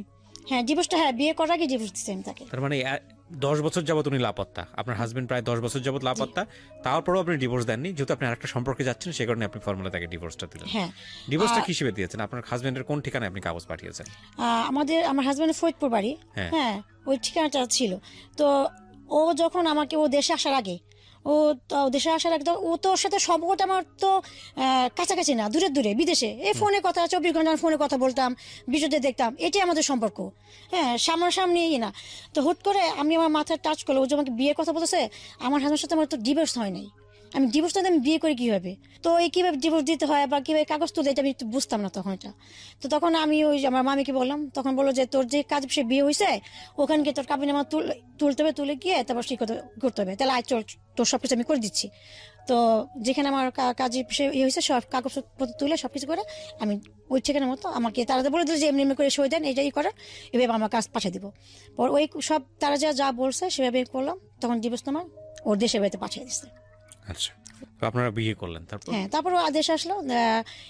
দেশে আসার পর আমরা জুলাইয়ের 3 তারিখে 2016 তারিখে আমরা 2016-তে হ্যাঁ, বিয়ে করলেন। ও দেশে আসছিল মাত্র 19 দিনের জন্য। আচ্ছা। 19 দিনের জন্য আসছে। তো বিয়ে করলাম। বিয়েটার পর আমাকে দেশে নিয়ে গেল ওদের বাড়িতে? হ্যাঁ, দুবাইতে। আর আমার মেয়ে তো তখন বড় হয়েছে। কত বছর বয়স তখন মেয়ে? তখন এখন আমার মেয়ে ক্লাস 9-এ পড়তেছে। তো তখন তো এটা 3 mature। বছর। আমার মেয়ে ম্যাচুর, হ্যাঁ, 3 বছর আগের কথা। তো আমার মেয়েকে ওর আম্মাকে বললো 5-6 এ পড়ে, চাচাতো বোনের মেয়ে, ওর মাকে বললো? হ্যাঁ, মিথ্যা কথা আর কি। আচ্ছা। হ্যাঁ, ওর কথা যে আমাদের যাওয়ার পর 2-3 মাস পর তোমার বিষয়টা আর কি আস্তে ধীরে বলবো, এখন গরম কিছু বলা যাবে না। আর ও ফ্যামিলির বড় সন্তান ছিল, ওর বাবা ছিল না। সংসার সম্পূর্ণ সবকিছু ওর হাতে, দায়িত্বটা সবকিছু। তো আর ও বিয়ে করতে দেরি এই জন্য করছে যে দেখো আমি আমার ফ্যামিলিকে আমি সবকিছু দিয়ে দেই, সম্পূর্ণ সব, আমার ভাইকে নিজে পায়ে দাঁড় করে, বোন 2টাকে বিয়ে দিয়ে দেই, সম্পূর্ণ সবকিছু পর যদি আমি তোমাকে বিয়ে করার পর আমার ফ্যামিলিকে যদি বলি যে তোমার অতিথিটা, তাহলে অবশ্যই আমার ফ্যামিলি মানতে বাধ্য হবে, কারণ আমি তাদেরকে সবকিছু করে দিছি। হ্যাঁ, তাহলে আমার একটা পছন্দ কি তারা মেনে নেবে না, এটাই। তো দেশে গেলাম, যার পর ওখানে থাকলাম 1 সপ্তাহ। 1 সপ্তাহ থাকার পর আমার যখন ঢাকা আসছি, আমি যেখানে থাকতাম সে পাশে যে মামি আমার শাশুড়িকে ফোন দিয়ে সবকিছু বলে দিছে, আপনার ছেলে তো এই, হ্যাঁ, এই মেয়ের সাথে 7-8 বছর সম্পর্ক, হ্যাঁ, সব টাকা পয়সা দিয়েছে, আপনার ছেলে চুষা খাইছে, লাখ লাখ টাকা খাইছে। হ্যাঁ, এ কথা বললো। না জানি মেয়ে কোন জাদু টনা করছে, আপনার ছেলে মেয়ের জন্য এত কি পাগল, হ্যাঁ, টাকা পয়সা সব এগিয়ে দিছে, এবং আরেকজনের বাচ্চাকেও পাল্টাছে, আমার মেয়ের কথা বললো, পাল্টাছে, এবং বিয়ে করছে কিছুদিন আগে, এই কথা। তখন আমার শাশুড়ি না আমার হাজবেন্ডকে কিছু বলে নাই। যখন 19 দিন পর দেশের বাইরে চলে গেছে কাতারে, চলে যাওয়ার পর ওকে ফোন দিয়ে ওকে টর্চারিং করতেছে, তুই আমার ছেলে আমার সাথে এত বড় প্রতারণা করলি, এত বড় মিথ্যাটা বললি। আমার শ্বশুর বাড়ির আত্মীয় যারা আছে আমার শাশুড়ি সবাইকে এটা বলে দিছে। হ্যাঁ, বলে তারপর সবাই ওকে ফোন দিয়ে বলতেছে যে তুই এটা কি করছিলি, তুই এত সুন্দর একটা ছেলে, দেখতে সুন্দর কোনো কম না, হ্যাঁ, আর মেয়ে তো এমন না যে সুন্দরী যে এই জন্য তুই পাগল বিয়ে সম্ভব করছো, মেয়ে তো তেমনটা না। তো তুই কি দেখা মেয়েকে এত ভালোবাসিস, কি দেখে এইগুলি, আর এমনি করে কি সবাই কি এতটা কি ওকে তিক্তটা একটু খারাপ জঘন্য কথা বলতেছে, ওর মাথা ব্রেন নষ্ট হয়ে গেছে, আউট হয়ে গেছে। তখন ও বাস্তবতার সামনে আসলো। বাস্তবতার সামনে এসে যখন ও লজ্জা পাচ্ছে সবার কাছ থেকে, তখন আমি ঢাকা, তখন আমাকে ফোন দিয়ে বললো, তুমি তোমাকে অনেক ভালোবাসো, তুমি একটা কাজ করবো। আমাকে কি, তুমি আমার উপরে বিশ্বাস করে তুমি দেশে যাও। আমি বললাম কেন? কিন্তু আমাকে যে দেশে পাঠাচ্ছে, ওর ফ্যামিলি ওর শুনে ওরা প্ল্যান করে রাখছে আমাকে দিয়ে ডিভোর্স দেওয়া হবে, একটা খালি স্টেপের সিগনেচার দেওয়া হবে। হ্যাঁ, প্ল্যান করছে, এটা কিন্তু আমি জানি না। এটা আমার হাজবেন্ডের সাথে কথা বলেই সবকিছুই। আর আমার হাজবেন্ড যেমন সরাসরি বলে আমি তো ডিভোর্স দিব না, তাই না? এই জন্য আমাকে মিথ্যাতে বলে যে তুমি দেশে যাও, দেশে গিয়ে, যেহেতু আমার মা সব যাই নিয়ে গেছে সবকিছু, তুমি কি আমার পাটাদের মাপচা সবকিছু করে মিলটাল হইয়া আসো, যাও। তা আমি ওর উপরে বিশ্বাস করে কথাটা বিশ্বাস করলাম। বিশ্বাস করার পর আমি দেশে গেছি। দেশে যাওয়ার পর আমার শ্বশুর বাড়িতে আমাকে তুলে নাই। আমি আমার কাজিনের হাজবেন্ডের সাথে আমি আর আমার খালার সাথে গেলাম দেশে। ওর বন্ধুর বাসা আমাকে তুলছে। ওখানে গিয়ে দেখি প্রায় 8-10 জন পুরুষ মানুষ ছিল। হ্যাঁ, তারপর এক মুরব্বি বললো যে তোমার শাশুড়ি তোমাকে মাইনে নিছে, যা হয়েছে মাইনে নিছে, এখন আমরা সবাই তোমার পক্ষে। হ্যাঁ, তোমার পক্ষে, আর এর জন্য তুমি এই স্টেমে একটা সই দাও। হ্যাঁ, কারণ দেখা যায় তোমার জামাই থাকবো না, তোমার শাশুড়ি যদি নির্যাতন করে, হ্যাঁ, সেক্ষেত্রে আমরা তোমাকে হেল্প করবো। আমাকে মিথ্যা কথা বলতেছে, আসলে কিন্তু আমাকে ডিভোর্সের জন্য সই দেওয়া দিতেছে। তা আমি তখন বুঝতে পারার পর আমি আমার হাজব্যান্ডকে ফোন দিলাম, যে বললাম যে এগুলো কি হচ্ছে, যদি আমার শাশুর সাথে মিল করানো হয় দেখেন এত লোকজন কেন, 10-12 জন পুরুষ মানুষ, এত লোক, এত ভিড়ভাড় তো দরকার নাই, তাই না? আর আমাকে তোমাদের বাসায় তুলো না, আরেকজনের বাসায় কি? তখন আমার জামাই বলতেছে কি, ওরা যা যা বলে যেমনি তুমি তেমনি করো, আমাদের ভালোর জন্য। তো ও আমাকে সরাসরি বলতে পারতেছে না ব্যাপারটা, যে এই ব্যাপার, কিন্তু আমি কিন্তু এখন বুঝে গেছি। তো বুঝে যাওয়ার পর আমি আর কিছু বললাম না, আমি শুধু সইটা দেওয়ার সময় বললাম যে সইটা আমাকে কেন কিসের জন্য রাখা হচ্ছে আমি জানি।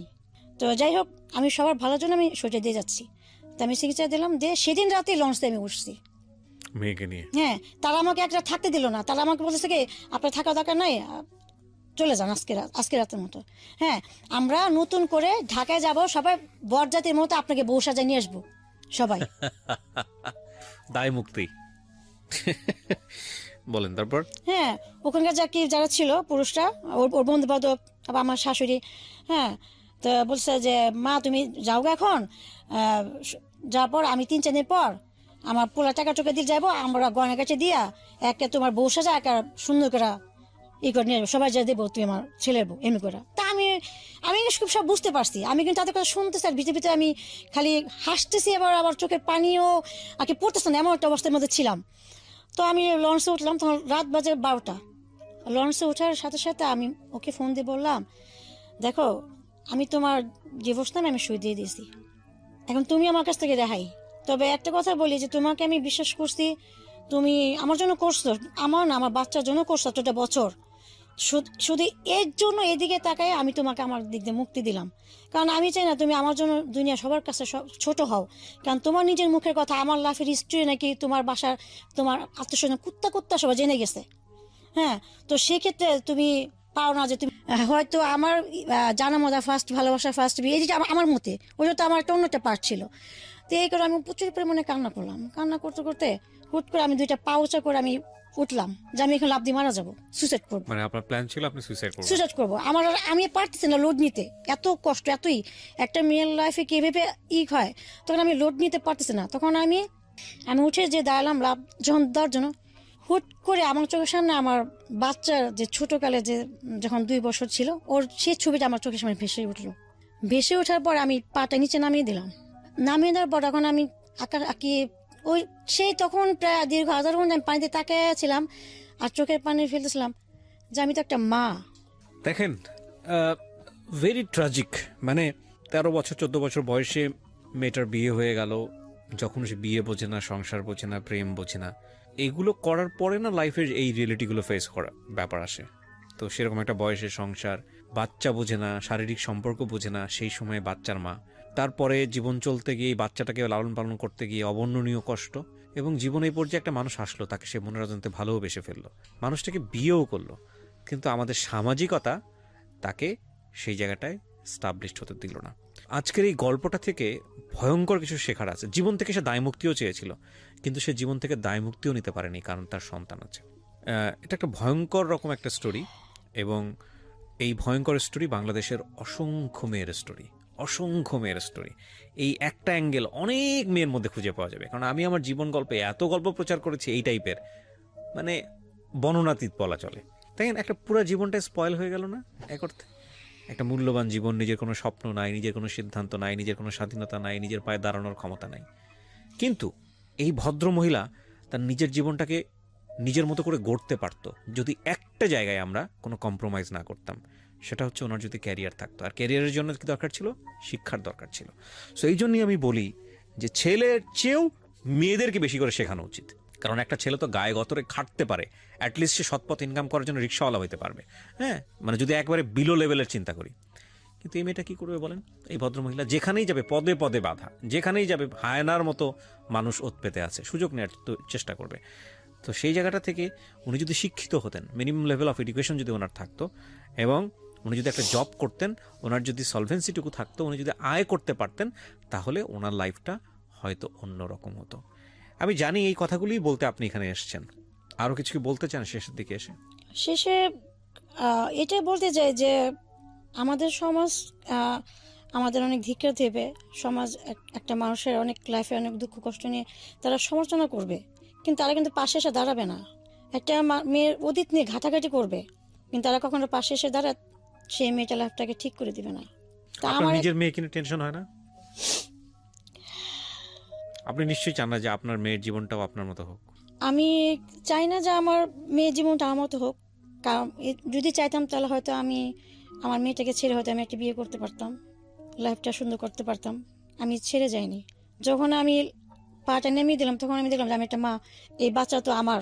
যাই হোক, আমার লাইফে যা ঘটে গেছে, আমি তখন আমার প্রচুর পরিমাণে আমি কান্না করার পর আমার চোখের পানি আমি মুছে ফেলে দিলাম এবং বললাম যে আমার এখন শক্ত হতে হবে। আমি যদি এখন দুর্বল হয়ে যাই, আমার বাচ্চাকে আমি বাঁচাতে পারবো না। আপনি এখন কি করেন, মানে কিছু করেন? আমি এখন চলে কিভাবে আপনার? আমার ওই যে মার কথা বললাম তার সাথে থাকি, আমি টিউশনি করি এবং আমার বাচ্চাকে চালাই, এবং তার সাথে ডিভোর্স হওয়ার পর এই 3 বছর আমি এভাবে কষ্ট করে দিন দিন পার করতেছি। এটাই। কয় টাকা ইনকাম হয় আপনার টিউশনি করে? টিউশনি করে মাসে আমি 6,000 টাকা আমার এই 6,000 টাকাতে আপনার মাস চলে? আপনার বাচ্চার লেখাপড়ার খরচ আপনার হয় না, আমার খুব প্রবলেম হয়ে যায়। এখন আমার এই মাসে 5 থেকে 6,000 টাকা দিয়ে আমার চলতেছে, বাট এভাবে আমি পারতেছি না। কিন্তু এখন আমি চাই যে আমার সাথে যেটা ঘটছে, হ্যাঁ, আমার বাচ্চার সাথে সেটা যেন না ঘটে। আমি আমার বাচ্চাটা একটা ভালো একটা লাইফ দিতে চাই, সুন্দর একটা ওকে শিক্ষাগত যোগ্যতা দিয়ে আমি তৈরি করতে চাই। জবে ট্রাই করেছেন? হ্যাঁ, বিভিন্ন আমি জায়গায়? জবের জন্য অনেক ট্রাই করেছি, আমার শিক্ষাগত যোগ্যতা না থাকার আমার জব আমাকে কেউ নেয়নি। হ্যাঁ, যাও আমি 2-1 জায়গায় 2-3 জায়গায় আমি একটু আমাকে অ্যাকসেপ্ট করছে, তারা আমাকে উল্টাপাল্টা আমাকে হিংস দিছে, যেটা আমি অ্যাকসেপ্ট করতে পারিনি। সেই জন্য আমি এখানে ফিরে আসছি। ওনার 35 ইয়ার্সে ওনার যে অভিজ্ঞতা সবকিছু মিলিয়ে ওনার জীবনটাকে আজকে এরকম করার জন্যে পরিবার দায়ী, সমাজ দায়ী। ওনার আসলে এই গ্রাফে ওনার কোনো দোষ নাই, কারণ শিক্ষাটা আসলে পরিবার থেকে দেওয়া উচিত ছিল, এবং একই সাথে ওনার অর্থনৈতিক সাপোর্টের জায়গাটাও পরিবার থেকে নিষেধ করা উচিত ছিল। অর্থনৈতিক সাপোর্টটুকু যদি না দিতে পারে, অ্যাটলিস্ট তার পড়াশোনা বা বিদ্যাটুকু অন্তত পরিবার থেকে দেওয়া উচিত ছিল, যাতে করে এই মেয়েটা আজকে নিজের পায়ে দাঁড়াতে পারে। সুতরাং আমি বারবারই আপনাদেরকে বলবো যে তিশা আজকে এসে এভাবে গণমাধ্যমকে ফেস করে আপনাদেরকে সতর্ক করে গেল। আমি বারবারই বলি যে তিশার মতো অসংখ্য মেয়ে আছে আমাদের সোসাইটিতে, অসংখ্য মেয়ে আছে, শুধুমাত্র প্রপার এডুকেশন হয়নি, এবং প্রপার এডুকেশন হয়নি বলে তারা আজকে একটা ভালো জব পাচ্ছে না, আর এরকম একটা সামাজিকভাবে একটা অকুল সমুদ্রে পড়ে মানে কোথায় যাবে কি করবে পুরো জীবনটা একটা অনিশ্চয়তার মুখে। এবং দেখেন, শুধু তার জীবনটা না, তার সাথে তার মেয়ের জীবনটাও জড়িত। তো যে এখন ক্লাস 9-এ পড়ছে। আমি শুধু একটা কথাই বলতে চাই সবাইকে, never ever sacrifice your education. বিয়ে জীবনে আসবেই, এটা হয়তো সময় নিয়ে করলেই হবে, কিন্তু পড়াশোনা বন্ধ করবে না, বিশেষ করে মেয়েরা কখনোই না। ভালো করে একটা ভালো গ্র্যাজুয়েশন লেভেল কমপ্লিট করে জব করেন, তারপরে বিয়ে করেন। আচ্ছা, জব যদি আপনি নাও করেন, আপনি গ্র্যাজুয়েশনটা করে তারপরে বিয়ে করেন, এতে করে আপনার জব করার পসিবিলিটি সারাটা জীবন থাকবে। কিন্তু এই ক্লাস 8-9 পাশের একটা মেয়েকে, এখন এটা তো আসলে ওই বয়সে ওই মেয়ের ইচ্ছার উপর নির্ভর করে না, এখানে পরিবারের ভূমিকাটা খুব গুরুত্বপূর্ণ। হ্যাঁ, তো এটা করবেন না, কারণ আপনি আসলে মনে করেন যে আপনার মেয়েকে বিয়ে দিলেই বোধহয় আপনার দায়িত্ব শেষ। এটা একটা সম্পূর্ণ ভুল সিদ্ধান্ত। বরং ওই অবস্থায় মেয়েকে লেখাপড়া শেখালে আপনি যতটুকু হ্যাসল ফেস করতেন, আপনি মেয়েকে বিয়ে দেওয়ার পরে তার চেয়ে 10 গুণ বেশি হ্যাসল আপনি নিজে ডেকে নিয়ে আসলেন। এখন আমি মেনে নিয়েছি, ঠিক আছে, আমার এইটা এখন লাইফ, কি করা। তো 4 মাস থাকলাম, 4 মাস পর আমাকে এখান থেকে তারা তুলে দিছে মিরপুরে একটা বাসা ভাড়া করে। ছেলেটা কি করতো, আপনার হাজবেন্ড তখন কি করতো? বিয়ের আগে সে বলছে যে গার্মেন্টসের সুপারভাইজার। আচ্ছা। কিন্তু বিয়ের যখন 4 মাস পর আমাকে তুলে দেওয়ার পর সে একটা আলাদা বাসা ভাড়া নেয়। তখন ওই সময় বাসা ভাড়ার দাম ছিল মাত্র 1200 টাকা, 1,000 টাকা একটা বাসা ভাড়া নেওয়ার পর বাসা যখন 1 মাস ওখানে থাকলাম তার সাথে, তখন আমি জানতে পারলাম যে সে সুপারভাইজার না, সে সামান্য একটা গার্মেন্টসের প্যান্ট যে তৈরি করে, শার্ট প্যান্ট, সেই ওয়ার্কার। হ্যাঁ, ওয়ার্কার। তারপর এখন এটা আমার মেনে নিলাম, কারণ আমি তাকে যদি ছেড়ে যদি আমি আমার মার কাছে চলে যাই, আমার সে একই কষ্ট। হ্যাঁ, তো কি করা, কিছু করার ছিল না।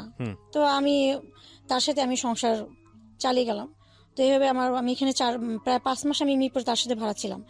একটা পর্যায়ে সে আমাকে বলো যে চলো ড্যামরা যাবো, ড্যামরা গিয়ে বাসা ভাড়া নিবো। তখন আমি বললাম, কেন আপনি যেমন কি বাসা ভাড়া কেন নেবেন? তখন বললো যে আমরা বাসা ভাড়ার দাম কম, আমার যে স্যালারি আমি এখানে থাকতে পারবো না, সেটা বললো। হ্যাঁ, তার মাসে বেতন ছিল 7,000 টাকা। 7,000 টাকা, আমার বাসা ভাড়া ছিল 1,000 টাকা, আর খাওয়া দাওয়া এইভাবে আমার প্রায় দেখা যায় 5,000 টাকা লেগে যেত। তো সে আমাকে এই মিথ্যা কথা বললো, সে কিন্তু আমাকে মিথ্যাতে বলছে। হ্যাঁ, তার বেতন আরো বেশি ছিল, তো মিথ্যাতে বলছে। আমি বললাম ঠিক আছে, ঠিক আছে, আমি জামরা যাবো। তো আমি তার সাথে আমি জামরা চলে গেলাম। তো জামরা চলে যাবার জামরা ওখানে বাসা ভাড়া নিল, সেখানে থাকলাম। তো জামরা যাওয়ার পরেই সে জব করে, সপ্তাহে যে টাকাটা পায়। আর তখন যে গার্মেন্টসের ইচ্ছা ছিল যে সাপ্তাহিক টাকা পেত। সে কাজ করার পর আর কি যতগুলো মাল সেলাই করতো, সেলাই করার পর ওইটা হিসাব করে তাকে সপ্তাহে টাকা দিয়ে দিত। সে মাসকে একটা কোনো টাকা নিত না। তো সে সপ্তাহে টাকা নিয়ে কি করতো, আমাকে প্রতিদিন আমাকে 60 টাকা করে দিত বাজারের খরচ, বাসায় কি চাল ডাল এভরিথিং সবকিছু মিলে। আর তখন 60 টাকার তো মূল্যটা ওরকমই ছিল, তো দিত। আমি ওভাবে আমার কষ্ট হতো, আমি চালিয়ে নিতাম। তো আমি যে বাসায় ভাড়া ছিলাম সেখানে দোতলা বাড়িরা ছিল। হ্যাঁ, তো ও যখন দিনে থাকতো না, আমি তার বাসায় গিয়ে কাজ করতাম। করতাম কেন, সে ঠিক মতো টাকা পয়সা দিত না। হ্যাঁ, সে সপ্তাহে কাজ করে টাকা পয়সা যা পেত আমাকে 120 টাকা দিয়ে সে দেশে চলে যেত। আচ্ছা। দেশে গিয়ে সে টাকা পয়সা তার ফ্যামিলিকে দিয়ে অবশ্যই ঢাকা আসতো। আর এই এক সপ্তাহ যে আমি না খেয়ে থাকতাম, আমার কি অবস্থা তার কোনো খবর নাই। হ্যাঁ, তো আমার দোতলার যে বাড়িরা, সে আমাকে আদর করতো, আমাকে অনেক আদর করতো। আমি তার বাসায় কাজ করতাম, তার বাসায় থাকতাম। এই একটা সপ্তাহ কাজ করতাম। আবার যখন সে আসতো, আবার তখন আমি ওইভাবেই করতাম। তো এইভাবে আমার সময় দিন পার হতে লাগলো। আর এর মধ্যে আমাকে তো যখন আমি বলতাম যে আপনি আমাকে এইভাবে 60 টাকা 70 টাকা করে বাজার খরচ দেন, আমার তো হচ্ছে না, আমি কিভাবে চলবো? একটা দুইটা মানুষ কি 3 ভাবে খাওয়া দাওয়া হয়, চলে? হ্যাঁ, আমার তো কাপড় চোপড় লাগে, এটা আমাকে তো আপনি কিনে দিচ্ছেন না। আমাকে অমুকে তমুকে আমাকে এটা দিচ্ছে, আমি সেলাই করে পড়তেছি। আপনার কি মনে হয় না যে আমি তো আপনার সম্মান, আপনার ইজ্জত এটা রক্ষা করার দায়িত্ব তো আপনার? সে বলছে আমি পারতেছি না, কি করব? তোমার মার কাছে যাও, তোমার বাবার কাছে গিয়ে চাও। সে আমাকে কথা বলতো। তো বললে আমি যখন উত্তর দিতাম, তখন আমাকে গায়ে হাত দিত, মারধর করতো। তো এইভাবে করার পর একটা পর্যায়ে তার আমি যখন একদিন সে দেশ থেকে গেল, আমি যাওয়ার সময় আমি তাকে বললাম যে আমি খুব অসুস্থ, আমাকে হসপিটালে ভর্তি করা দরকার। আমার জ্বরের পাশে আমার প্রচন্ড পেন করে, হ্যাঁ, তলপেটে প্রচন্ড পেন করে, আমাকে হসপিটাল ভর্তি করা।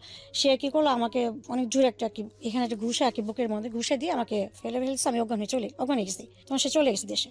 আশেপাশে যে ভাইটা তারা আসতে আমাকে পাই নিতে আমার সুস্থ করছে। তো বাড়িলা কি খালামা তারা খুব রাগারাগি করতেছে যে এত ছোট মেয়েটাকে বিয়ে দিছে, আর তার পরে মেয়েটা এত টর্চারিং সহ্য করতেছে, কেন, কি হবে? তখন আমি যখন জ্ঞান আসলো আমাকে তারা সুস্থ করলো, তখন আমি বললাম যে আমি যে তাকে ফেলে যে আমি আমার কাছে যাব বা বাবার কাছে, আমার তো আপন বলতে কেউ নাই। এখন একটাই করতে পারি, আমি তাকে ফেলে গিয়ে আমি একা আমার life আমারই করতে হবে। এখন আমি আমি কোথায় যাবো, কি?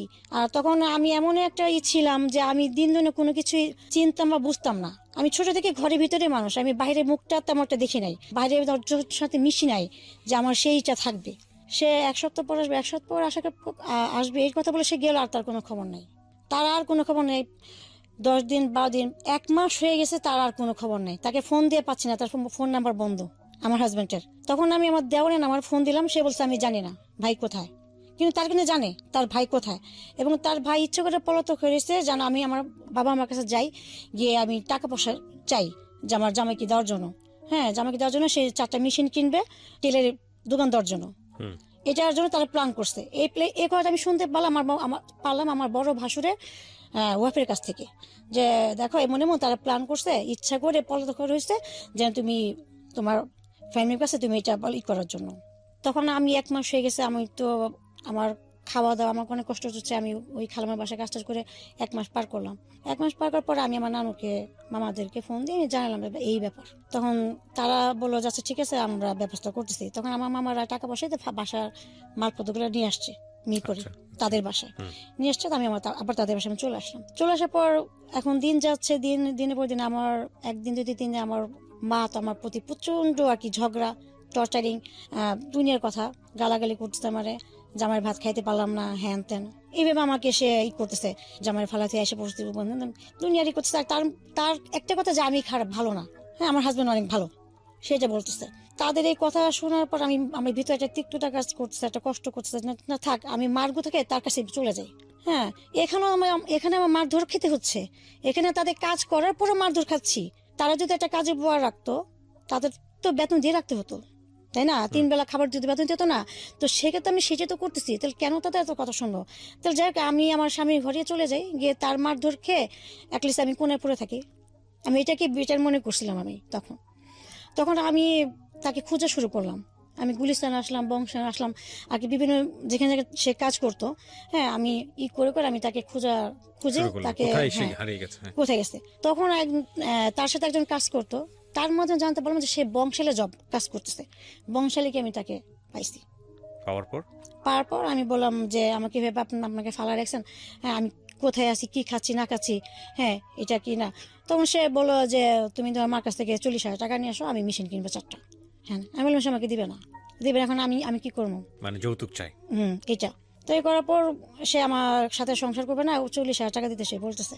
বলার পর তো আমি সেখান থেকে, তার যে মালিক সে জব করতো, সেই মালিক এবার সেই শুনলো হিস্টোরি, তো মালিক এসে আমার হাজবেন্ডকে আর কি ধমকি দিল, এবং এক পরে তার গায়ে চড়ও মারছে।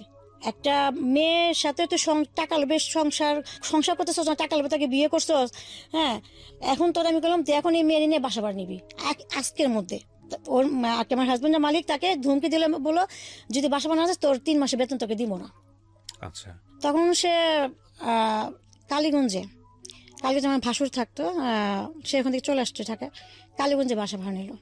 তো আমার হাজবেন্ডের যে মালিক সে কালীগঞ্জে থাকতো ভাড়া, এবং সে এক কথা বলে সে আর কি আমার একটা দায়িত্ব নিয়ে বাসটা ওখানে ভাড়া নিতে বলছে, যেন সে ওখানে যদি আমাকে টর্চারিং করে আমি তাকে জানাতে পারি। আচ্ছা আচ্ছা। এবার আমাকে বলছে যে হয়ে যায়।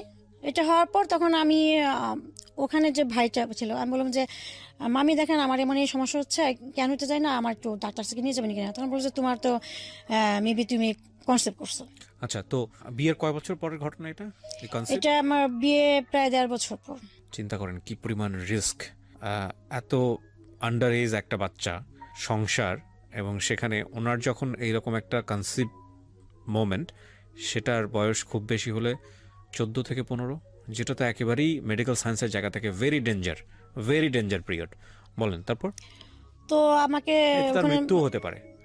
হ্যাঁ, আমাকে ডাক্তার কাছে সে ওই খালা নিয়ে গেল, এবং তার টাকা দিয়ে সে আমাকে ওখানে টেস্ট করে দেখলো যে আমি কনসিভ করছি। তো আমার হাজবেন্ড রাতে আসলে আমি তাকে বললাম তাকে এটা, হ্যাঁ, সে আমাকে বলছে বাচ্চা নষ্ট করার জন্য। বাচ্চা রাখবে না, সে রাখবে না, নষ্ট করার জন্য। আপনার এই বাচ্চাই সেই বাচ্চা? জি। ও জানে গল্পগুলো, সব জানে? ওকে, বলেন তারপর। তো আমার হাজবেন্ড বাচ্চা নিবে না, তো এ নিয়ে রাত্রে অনেক ঝগড়াঝাটি হয়েছে, এবং সে আমাকে মারছে। ঝাড়ু ছিল আমার পাশে, ঝাড়ু দিয়ে আমাকে কথা গায়ে হাত তুলতো। হ্যাঁ, কথা ঝাড়ু দিয়ে বাইটে দিছে বাচ্চা নষ্ট করার জন্য, হ্যান ত্যান। তো সকালে ওই ভাইটা খালামাকে বললাম, তারাও পাশ নিয়েছিল। ওই খালামাকে অনেক আদর করতো, ভালো মন্দ যাই রান্না করতো। সে আমাকে তো দেখা যায় আমাকে না খেয়ে রাখতো, আমাকে দিত, আমি তার বাসায় গিয়ে খেতে আমি করতাম। তো খালা বলো কি তুমি বাচ্চাটা নাও, তোমার যদি কষ্ট হয় ঠিক আছে, বয়স কম, কষ্ট হয় তুমি নাও। এমন হতে পারে যে বাচ্চাটা হওয়ার পর তোমার হাজবেন্ড ভালো হয়ে যেতে পারে। বাচ্চার মুখের দিকে তাকায়, most common thought in our society. এটা বললো। তখন আমার বুঝ ক্ষমতা এতটুকু ছিল যে সে যেটা বলবে সেটাই শুনছি।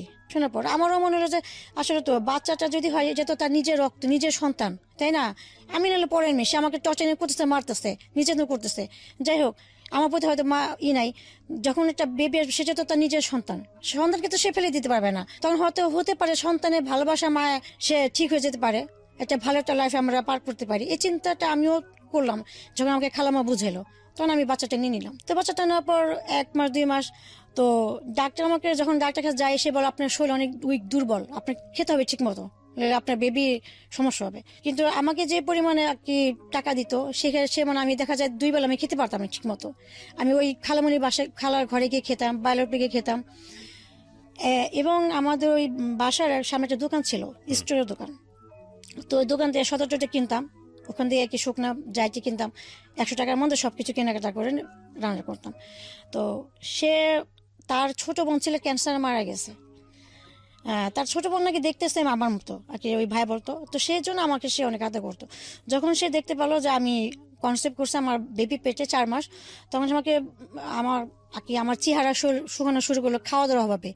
হ্যাঁ, এক পর্যায়ে পুরো শরীর আমার ক্যালসিয়াম নষ্ট হয়ে গেছে। তখন সে ভাইয়া বলতো যে আমি তো তোকে বোনের মতোই ভালোবাসি, তোর যেটা খেতে মন চাইবো দুধ ডিম আমি প্রতিদিন সন্ধ্যাবেলা তোর বাসায় পাঠিয়ে দেবো। এই কি ছিল আপনার পাশের হ্যাঁ এলাকার লোক? দোকানে, হ্যাঁ স্টোর দোকান, হ্যাঁ ও ওনার দোকান ছিল। হ্যাঁ আচ্ছা আচ্ছা। পাশায় দিব। হ্যাঁ আমার যে বোনটা মারা গেছে সেই বোনটার যদি হতো আমি ওর জন্য করতাম না, তাই আমার বোনের সাথে তোর চেহারা অনেক মিলে, তো তুই তোর বোন। আমি প্রতিদিন ছোট সন্ধ্যা, মানুষ তো সবাই পাশ থেকে সহযোগিতা হ্যাঁ আমাকে করতো। সবাই আদর করতো। হ্যাঁ আর আমি একটু হাসি খুশি ছিলাম তো, অনেক চঞ্চল ছিলাম তখন। আমি এখনো এরকমই তাই করতো।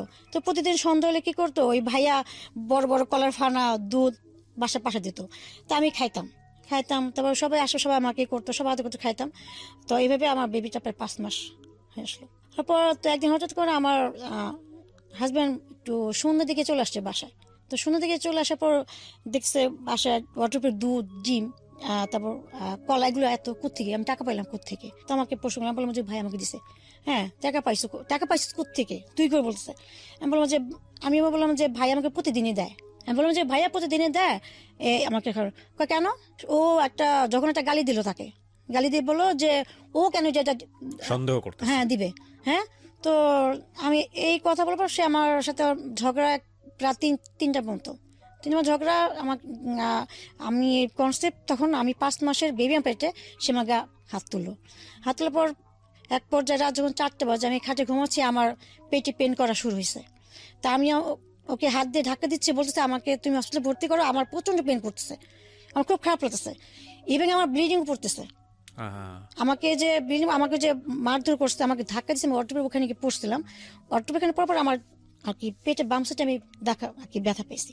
তো ওকে আমি অনেক ডাক দেওয়াতে ও বিরক্ত হয়ে গেল, আমাকে একটা লাথি মেরে খাট থেকে ফেলে দিচ্ছে। খাট থেকে ফেলে দেওয়ার পর আমি তো সেই মা করে চিলন দিলাম। তো পাশের যে ওই খালাম্মারা, তারা সেই রাত 4টের দিকে তারা গেট খুলে চলে আসছে। আমি তো সেই চিৎকার, হ্যাঁ তা গেট নক করতেছে, এই গেট খুল কি হয়েছে? গেট খুলছে পরে আমি তো মা আমাকে চিল্লাচ্ছে, আমার তো ব্লিডিং অবস্থা খারাপ। তো তারা সাথে সাথে আমাকে হসপিটাল ভর্তি হয়েছে। উপর থেকে বাইরে এসে আমার খালু বাইরের ছেলে এসে আমার হাজবেন্ডকে ইচ্ছা মতো মারধর করার পর আমাদের বাসায় খবর দিছে, আমার মামা আমার আম্মাকে সবাইকে জানিয়েছে ব্যাপারটা করছে। তো আমার নানুর আমার সৎ নানু হলো, সে আমার প্রতি মায়া ছিল। হ্যাঁ সে বলছে আমাকে নিয়ে আসার পর জন্য, যেহেতু এখন আমার বেবিটা পেটে, হ্যাঁ আমাকে এখন এখানে নিয়ে আসার দরকার। তো আমি 2 দিন হসপিটালে ভর্তি ছিলাম। হসপিটাল ভর্তি হওয়ার পর তারা আমাকে মিরপুর নিয়ে আসলো। চলে আসবো, আমার নানু বলছে তুমি এখানে আসবে না, তুমি সপ্তাহে এসে ওকে দেখা যাবা, আর ও খরচ দিয়ে যাবা, যেহেতু ওর এখন ডবল খরচ, ওইটা বেবি পেটে, ওর সবকিছু দরকার, ট্রিটমেন্ট, ডাক্তার, সবকিছু দরকার। আমার নানু যা বলছে 3-4 সপ্তাহ সে দিছে টাকা পয়সা, 1 সপ্তাহ 2,000, 1 সপ্তাহ 3,000 করে দিচ্ছে আমার ট্রিটমেন্টের জন্য, খাওয়ার জন্য।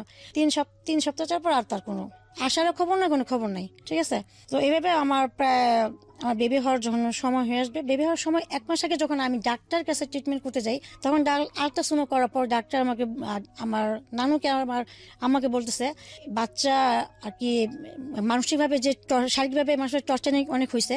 তো যাই হোক আলহামদুলিল্লাহ বাচ্চা ভিতরে ভালো সুস্থ আছে এবং বাচ্চা যখন হওয়ার সময় ডেটটা, তখন ওর কোনো ব্যথা হবে না। ওকে কিন্তু ইমার্জেন্সি সিজার করতে হবে। কেন ব্যথা হবে না কেন? এটা ব্যথা হওয়ার আমার বাচ্চা পেটে বড় হয়ে গেছিল, ওকে, 3.5 পাউন্ডের হয়েছিল। তো বাচ্চা বড় হয়েছিল, তো ওর ডেলিভারি ডেট তো ফেব্রুয়ারি 18 তারিখে। ব্যথা হবে না, কোনো ব্যথাটা হবে না। এখানে আমি একটু ইন্টারাপ্ট করছি। তাহলে চিন্তা করে দেখেন, এরকম একটা কেস, এরকম একটা বাল্যবিবাহ যদি গ্রামের প্রত্যন্ত একটা এলাকায় হয়, সেখানে যাদের ডাক্তারের কাছে যাওয়ার মতো অতটা ফ্যাসিলিটি নাই, তাহলে এটা কি ছিল? এই কেসটা কি ছিল? মেডিকেল সায়েন্স বলে এটা নিশ্চিত মৃত্যু, যদিও জন্ম মৃত্যু সবকিছু আল্লাহর হাতে, কিন্তু আমাদেরকে তো আল্লাহ কিছু জ্ঞান বুদ্ধি দিয়েছেন, সেগুলো তো ব্যবহার করার জায়গা আমাদের আছে। ওনার ডাক্তার বলছে কমপ্লিকেসি হবে। কমপ্লিকেসি জায়গাটা হচ্ছে উনি পেইন ফিল করতে পারবে না। তো পেইন ফিল করতে না পারলে তো আপনি বুঝবেন না যে বাচ্চা কখন আসতেছে। তো সেই জায়গাটায় যদি গ্রামের একটা সাধারণ মেয়ে যদি এরকম হতো, যারা এই সুযোগগুলো নাই, ফ্যাসিলিটিগুলো নাই, তার মানে সে নিশ্চিত ডেথ। এই জন্য দেখেন বাল্যবিবাহ কতটা ভয়ানক হতে পারে। জি, তারপর বেবি আমাকে হসপিটালে আর কি বেবি হওয়ার 15 দিন আগে ডাক্তার যেটা বললো সেটা হলো যে ওর পেন হবে না। ওর ডেটটা হলো ফেব্রুয়ারি 18 তারিখে, তো 18-17 তারিখের মধ্যে ওকে সিজার করতে হবে। যদি না করেন তাহলে ভিতরে বাচ্চা দেখা যায় পায়খানা করে দিতে পারে, কিন্তু বাচ্চা খুব বেশ বড় হয়ে গেছে, পায়খানা করে বাচ্চা যদি পায়খানাটা খেয়ে ফেলে বাচ্চা মারা যাবে, আর সাথে সাথে মারও সমস্যা হবে। তো এটা বললো। তো বল ঠিক আছে। তো ডাক্তার নিয়ে আসছে। তো বাসাতে আমি ওই অবস্থায় আমার বেবি পেয়ে থাকা অবস্থায় আমি বাসায় কাজ করছি, তাদের কাজ রান্না টানা। তো একদিন দুপুর দিকে আমি মাছ ভাজতেছিলাম, ওই সময়টা হঠাৎ করে আমার তলপেটে একটু হালকা পেন করছে আর কি, চিন দিয়ে উঠছে আর কি, ওরকম জোরে না, যেটা আমি আর কি সহ্য করতে পারবো না, হালকা নর্মালি। তো আমি ওয়াশরুমে গেলাম, ওয়াশরুমে আসলাম, আসার পর আবার কাজ লেগেছে, কাজ করতেছি। তো আমি এই করে দেখা, আমি 20 মিনিটের মধ্যে প্রায় 6-7 বার ওয়াশরুম থেকে আসতেছি যেতেছি। তো আমার মেজো মামি এটা ফলো করলো যে কি ব্যাপার, ও একটা মাছ ভাজতে গিয়ে এতবার ওয়াশরুমে গেছে, কি হয়েছে ওর?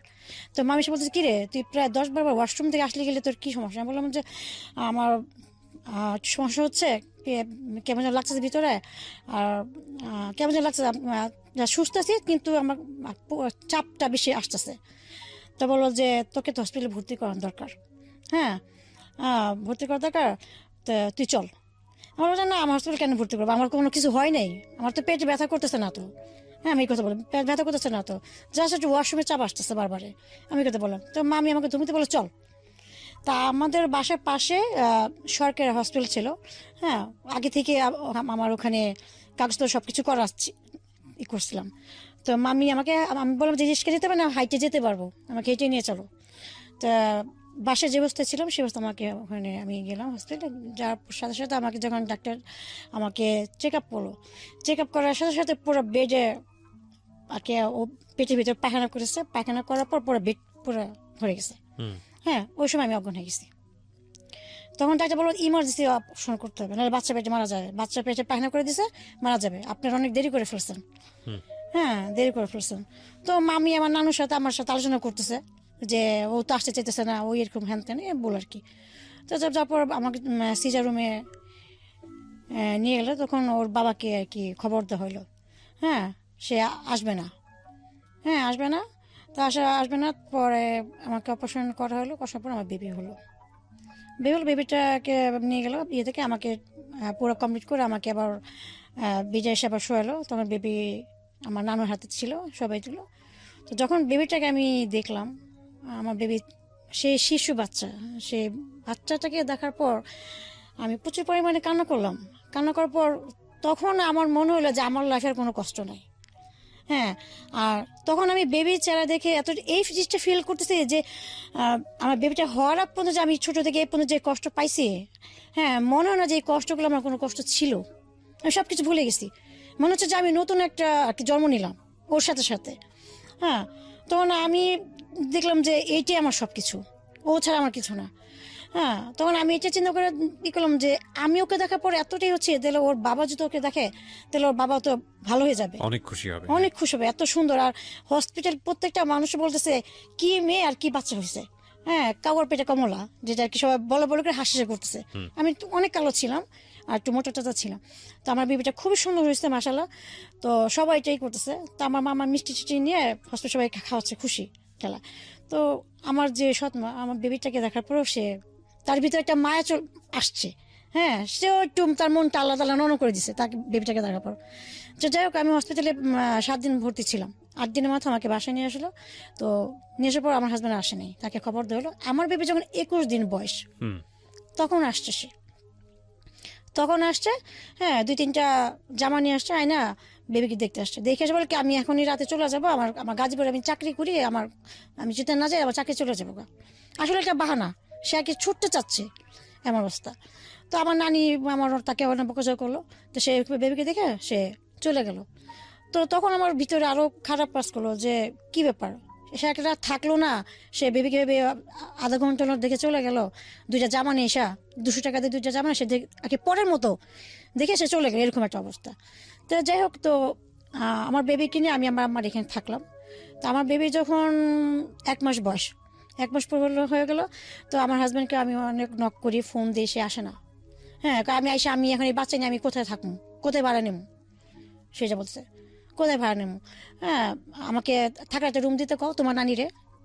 আমাকে আমার নানি তো রুম টুম 5-6টা রুম তারা সে ভাড়া দিত, ওই ভাড়াতে আমার নানু চলতো। তাই আমি বললাম যে সে কেন থাকার রুম দিবে, তুমি তো এমন না তোমার হাত পা ভাঙা, তুমি চাকরি করতেছো, মাসে টাকা ইনকাম করতেছো, তাহলে কেন? আর তোমার সন্তান কারজন তো পালবে না, তোমারটা তোমারই করতে হবে। আমি ফোনে এলো বলতাম, সে আমাকে ফোনে দুনিয়ায় গালাগালি করে ফোন কেটে দিচ্ছে। কেটে দেওয়ার পর না আমার কাছে খুব খারাপ লাগলো যে কি এই ব্যক্তিটা কি এরকমই থাকবে। তখন আমি তাকে আরো সুযোগ দিলাম যে দেখি, আরেকটু দেখি, সময় নেই, যদি ভালো হয় কিনা। তো আমার বেবি 2 মাস হয়ে গেল। 2 মাস পর তখন আমার কি আমি আমার আম্মা রাগারাগি করতেছে আমাকে যাওয়ার জন্য আমার হাজবেন্ডের সাথে রুম ভাড়া নেওয়ার জন্য। তো তার তো কোনো খবর নেই, সে তো লাপাতা। তখন আমি আমার নানিকে বললাম কি, নানি আমাকে ওই বাসায় তোমাদের যে টিনের একটা রুম আছে ছোট, টাঙ্কির উপরে একটা বড় টাঙ্কি ছিল, হ্যাঁ টাঙ্কির উপরে একটা রুম ছিল, টিনের রুম, স্বামী স্ত্রীর ভাড়া দিত। তখন ওই রুমটা খালি ছিল। তখন আমি আমার নানিকে বললাম কি, আচ্ছা নানি আমার ওই রুমটা তুমি ভাড়া দিবা, আমি ওই রুমে থাকি। কয় তুই ভাড়া দিবি করতে? হ্যাঁ, তোর জামার তো কোনো খবর না, তোর জামাই তো ফালা হয়ে গেছে গা। হ্যাঁ, তো এই বাচ্চা নিয়ে তুই থাকবি, তুই রুম ভাড়া দিবে কি আর খাবি কি, কি করবি কি? তাই আমি বললাম যে আচ্ছা আপাতত আমাকে থাকার জায়গাটা একটু দাও, আমি দেখি কি করা যায়। তো আমাকে ওই নানি রুমটা দিল 700 টাকা ভাড়া। তো আমাদের ওই বাসায় বড় একটা ফ্যাক্টরি ছিল, গোডাউন, আমার নানু ভাড়া ছিল। ওই গোডাউনের মধ্যে 30 জন ছিল, শ্রমিক ছিল। ওই গোডাউনে ওই জিন্সের প্যান্টে যে পিঞ্চ করা হয়, হ্যাঁ ওগুলার কাজ হইতো। তো ওই যে গোডাউন যে 20-30 জন যে মানুষ যে কি খাওয়া দাওয়া করতো, তারা হোটেলে গিয়ে খাইতো, কেউ মেসে গিয়ে খাইতো, দূরে দূরে, তাদের খাওয়া দাওয়া অনেক কষ্ট হইতো। তা আমি করতাম সন্ধ্যার পরে বা দিনে গোডাউন সামনে দাঁড়িতাম। তো এক পর্যায়ে তাদের সাথে কথা বলতে বলতে, হ্যাঁ তখন আমার এটা বলতাম যে আমার মেয়েকে নিয়ে, মেয়ের দুধ নাই, খাবার নাই, বা আমার খাইতে কষ্ট, তো এক কাজ করেন, আমাকে কিছু টাকা পয়সা দেন, 5-6 টাকা দেন, আমি আপনাদের সবাইকে খাওয়াই, যেটা মাসটা আমাকে দিতে পারবো, যদি আমি ঘর ভাড়া দিতে পারবো, আমার মেয়েকে দুধ চিনিও খাওয়াতে পারবো, আমিও নিজে চলতে পারবো। তখন বলে ঠিক আছে, মালিকের সাথে কথা বললাম। তো মালিকের সাথে আমি কথা বললাম, কথা বলার পর ওখানে একটা কর্মচারী ছিল, সে অনেক ভালো ছিল, সে আমাকে হেল্প করলো এই কাজে। তো বলে যে আপনি একটু বাচ্চা নিয়ে তো আপনি এত মাসে রান্না করতে পারবেন না, ঠিক আছে রান্না করেন, কিন্তু বাজারে যাওয়া আসা আপনার জন্য অনেক কষ্ট করে যায়। এই বাচ্চা রেখে যাবেন কার কাছে, এটা বলো। আর আপনার টাঙ্কির উপরে ঘর, বাচ্চা ছোট, কখন কি দুর্ঘটনা ঘটে বলা যায় না, এটা বলো। তো তখন আমি ওই 3টা 4টা 5টা এমন করে করে আমি তাদের রান্না করা ম্যাচ খাওয়ানো শুরু করলাম। মানে আপনার এই বাচ্চা কোলে নিয়ে আপনি এগুলো করতেন? তখন তো 2 মাস ছিল, তখন তো আর তুরতুর করতে পারতো না, শুয়ে রাখতাম, ঘুমে যেত, আমি নিচে বসা। আমি একটা বেবি হলে যে বাবা মাকে কি পরিমাণ সময় দিতে হয়, বাবার কথা নয় বাদ দিলাম, আমাদের সামাজিকতায় বাবারা অতটা ভূমিকা রাখেন না, কিন্তু একটা যার বেবি হয় তিনি কি পরিমাণ এনগেজ হয়ে যান, এটা আসলে চোখের সামনে না দেখলে আপনারা বুঝতে পারবেন না, যার হয়নি, যে ফ্যামিলিতে হয়নি, পুরো লাইফটাই এনগেজ হয়ে যায় ওই বাচ্চাটাকে ঘিরে, এবং নট ফর সার্টেন টাইম, 2-4-5 বছর, 7 বছর নিজের কোনো জীবন থাকে না। তো এটা আসলে এই জন্যই বলে না যে আসলে মায়ের ঋণ আসলে কখনো শোধ হবার না। এবং সেই অবস্থায় এই ভদ্রমহিলা এতগুলো লোকের রান্নাবান্না করছে, কারণ দেখেন এই বাচ্চাটা যখন বড় হচ্ছে 6 মাস 8 মাস থেকে সে হামাগুড়ি দেওয়া শিখবে। হামাগুড়ি তো আরও তার আগে থেকে শেখে। তো এই হামাগুড়ি দেওয়া অবস্থায় বাচ্চারা কিন্তু খুবই চোখে চোখে রাখতে হয়। তো এই অবস্থায় সে বাচ্চাকে চোখে রাখবে নাকি এতগুলো মানুষের রান্নাবান্না করবে? এটা কিন্তু আসলে ফ্যামিলির জন্য রান্না না, এটা আবার এক ধরনের বিজনেস। তো রান্নাবান্না খারাপ হলে সে বিজনেসও থাকবে না। তো বোঝেন অবস্থা। এবং ক্লাস 8-এ থাকা অবস্থায় এই মহিলার বিয়ে হয়ে গেছে। ছোটো ছোটো বিষয়গুলো যদি খুব ক্ষুদ্র ক্ষুদ্র বিষয়গুলো যদি খুব ভালো করে আমরা অবজার্ভ করি, তাহলে এটা একটা যুদ্ধের মতো। বলেন তারপর। তো আমি এরকম 5জন 6জন 7জন এভাবে করে আমি আস্তে আস্তে লোক বাড়ানো শুরু করলাম। হ্যাঁ, তো আমি খাওয়াচ্ছি বাসায়, আমার রুমে আসা 6-7 জন খেয়ে যায় এবং বাটি ভরে ভরে তারা ভাত নিয়ে যায়। হ্যাঁ, আর যে ভাইয়ের কথা বললাম সেও আমাকে হেল্প করতেছে, সে বাজারটা মাঝে মধ্যে করে দেয়। এবং আমি সন্ধ্যে হলে ভাইটার কাছে বলতাম যে বাচ্চাটাকে একটু দেখেন, দেখলাম 1 ঘন্টা আমি একটু বাজার করে আসি। আমি 1 ঘন্টার মধ্যে যাইতাম, আমার বাসার সাথে 11 নম্বর বাজার ছিল, হ্যাঁ গিয়ে আমি বাজার করে আসতাম। সেই আবার রাতের কুটা রান্না বান্না, আমার দেখা যায় আমার ঘুমাতে ঘুমাতে রাত 2টা বাজতো। হ্যাঁ, আর এর পাশে বাচ্চার খাওয়া দাওয়া, বাচ্চার কাজ সম্পূর্ণ সব আমার কিছু করতে হতো। এই করতে করতে আমার বাচ্চার বয়স 6 মাস আমি পার করলাম। আর আমার বাচ্চার দুধ চিনি কিনে দিতে হতো, হ্যাঁ সবকিছু আমার এর মধ্যে হতো। তো 6 মাস পার করলাম। একদিন আমি 7জন ছেলেকে বাসায় রুমে খাওয়াচ্ছি। তো 6 মাস যখন আমার বাচ্চার বয়স, আমার বাচ্চা 4 মাস থেকে 5 মাস পর তখনই হাঁপ কাটা শুরু করলো, তুতো করে টাঙ্কির উপরে চলে যায়। হ্যাঁ, টাঙ্কি একদিন তো টাঙ্কির গিয়ে সামনে, মুখের সামনে গিয়ে আল্লাহ রহমত করছে যে আর দেখা যায় আধা হাতের জন্য আমার বাচ্চা পড়ে, আমার বাচ্চা সেখানে মারা যেত। টাঙ্কি মানে কিসের টাঙ্কি? এটা পানির টাঙ্কি। ও পানির টাঙ্কির ওপরে ছিল আপনার ঘর? হ্যাঁ, একটু পানির টাঙ্কি। হ্যাঁ, টাঙ্কির ওই পাশে আমার একটা রুম ছিল। হ্যাঁ, আমি রুম থেকে বেরোয় টাঙ্কিটা পার হয়ে নিচে নামতাম। আচ্ছা আচ্ছা। আমি আমার সামনে আরো কয়েকটা ভাড়াটে রুম ছিল, রান্নাঘর ছিল, আর পাশে গোসলখানা ছিল, টাঙ্কির ওই পাশে হাতে বাম দিয়ে। এভাবে সাহায্য করবে না, হ্যাঁ কেউ আমার বাচ্চাকে একটা দুধের ডিব্বা কিনে দিবে না, তখন আমি বাসা ছেড়ে দিছি। সেখানে একটা জিনিস খেয়াল রাখেন, ক্লাস 8 পাস এই ভদ্রমহিলা কি করবে, কোন প্রতিষ্ঠানে গিয়ে কাজ করবে? যদি আপনি বলেন যে গার্মেন্টসে গিয়ে কাজ করতে পারে, বাচ্চাটা কার কাছে রেখে যাবে? তাহলে উনি কি বেঁচে থাকবেন? ওনার কি বাঁচার অধিকার নাই? তাহলে সিচুয়েশনটা ক্রিয়েট করে দিচ্ছে পরিবার আর সমাজ, রেসপন্সিবিলিটি সমস্ত যাচ্ছে এই মহিলাটার কাছে। মানে এটা কি ধরনের মানসিকতা? ওকে, তারপর তখন আমি বাসাটা ছেড়ে আমি অন্য একটা বাসা নিলাম এক রুমে। তো ওই যে যে ভাই আমাকে হেল্প করতেছে, ওই যে যাদের রান্না করতেছে, সে একজন যার কথা বললাম মাঝখানে ভাইয়া, সে আর কি বাসা আসে খাবার টাবার নিয়ে যায়, বক্সে ভরে দিয়ে নিয়ে যায়। এবার আমার বাচ্চার বয়সটা 3 বছর 3.5 বছর হয়ে গেল। তো এরপর হঠাৎ করে হঠাৎ করে আমার তলপেটে প্রচুর পরিমাণে পেন করতো। হ্যাঁ, আমি ব্যথা ওষুধ খেয়ে আমি প্রায় 6 মাস পার করলাম। তারপর হঠাৎ করে আমি অজ্ঞান হয়ে পড়ে যাই, আমাকে হসপিটালে নিয়ে যায়, ওই যাদেরকে ম্যাচ খায় তারাই আমাকে ধরে টেরে নিয়ে যায়। গিয়ে ডাক্তার দেখানো হলো, গাড়ির ডাক্তার মহিলাটা বললো আমার জ্বরের পাশে টিউমার হয়েছে। আমার ইমার্জেন্সি যদি আমি অপারেশন আজকের মতো না করা হয়, তাহলে আমার এটা ক্যান্সারের লক্ষণ, ক্যান্সারে দেখা দেবে। তখন আমার কাছে তো আটানা পয়সা নাই, আমি কিভাবে আমার অপারেশন করব? তখন ওই ভাইয়া ওখানে তো 30-40 জন শ্রমিক কাজ করতো, সবার কাছ থেকে 500-1000 এভাবে করে 30,000 টাকা এক করে তারা আমাকে অপারেশন করেছে এবং তারা আমাকে দেখছে, তারাই সুস্থ করেছে। হ্যাঁ। তারপর আমি 3 দিন পর আমি বাসায় আসি। আর ওখানে যে বাসায় ভাড়া থাকে ওখানে বেহার এক মহিলা ছিল, আমার বাচ্চাকে এই 2 দিন সে দেখছে করছে। তো তখন আমার মেয়ের বয়স 3 বছর। হ্যাঁ, আমি মাত্র ওকে না প্লেতে ভর্তি করেছি, তুরতুরে যায় গিয়ে স্কুলে চলে আসে, বাসার সাথে স্কুল ছিল। তো এর মধ্যে হঠাৎ করে আমার আমার একটা ফোন আসলো দেশের বাড়ি থেকে। আচ্ছা, ফোন আসলো, আমি রিসিভ করলাম, কে আপনি, কাকে চান, হ্যান ত্যান। তখন কি হাজবেন্ডের সঙ্গে সম্পর্ক একেবারে কোনো নাই? নাই, কোনো যোগাযোগ, মানে কোনো যোগাযোগ নাই, ডিভোর্স হয়নি কিন্তু কোনো যোগাযোগই নাই। আমি তো একটা পর্যায়ে ভাবছিলাম যে সে মারা গেছে। ও, এরকমই আমি যেহেতু 1 মাস পুরো লাপাতাই, কারণ সে তার বাচ্চার জন্য তো একদিন আসবে দেখা করার জন্য, যে দেখে বাচ্চাটা কত বড় হয়েছে কেমন।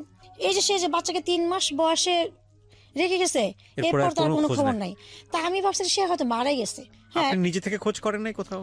আমি নিজে থেকে এর জন্য খোঁজ করি নাই যে সে তো আমাকে আমার বাচ্চাকে দেখবে না, আমাকে টর্চারিং করবে। আমি যদি মারা যাই আমার বাচ্চার কি হবে? আচ্ছা, হ্যাঁ। ওকে, যাই হোক, তারপর যেটাই হোক না কেন ওনাদের মধ্যে যোগাযোগ ছিল না 3 বছর যখন বাচ্চার বয়স। তার মানে আপনি এটা বোঝেন যে প্রায় 2.5 থেকে 3 বছর ওনাদের মধ্যে কোনো কমিউনিকেশন নাই। হ্যাঁ, বলেন তারপর। তো তখন আমি ওই রংনামা থেকে ফোন আসছে, ফোন আসার পর তার সাথে আমি কথা বললাম। তো আমি বললাম আপনাকে চেনাই ভাবে কথা বলার পর সে বললো আপনার কি ফেসবুক আছে কিনা। তেমন জন্য আমি তো ফেসবুক চালাই না, আমি ফেসবুক কিটা চালাবো, আমার তো বাচ্চা মোবাইল। হ্যাঁ, তখন সে বললো যে আচ্ছা আমি একটা নাম দিয়ে আপনাকে ফেসবুক খুলে দিই, আপনি আমার সাথে কথা চাচামি করেন, আমরা পরিচয় হই।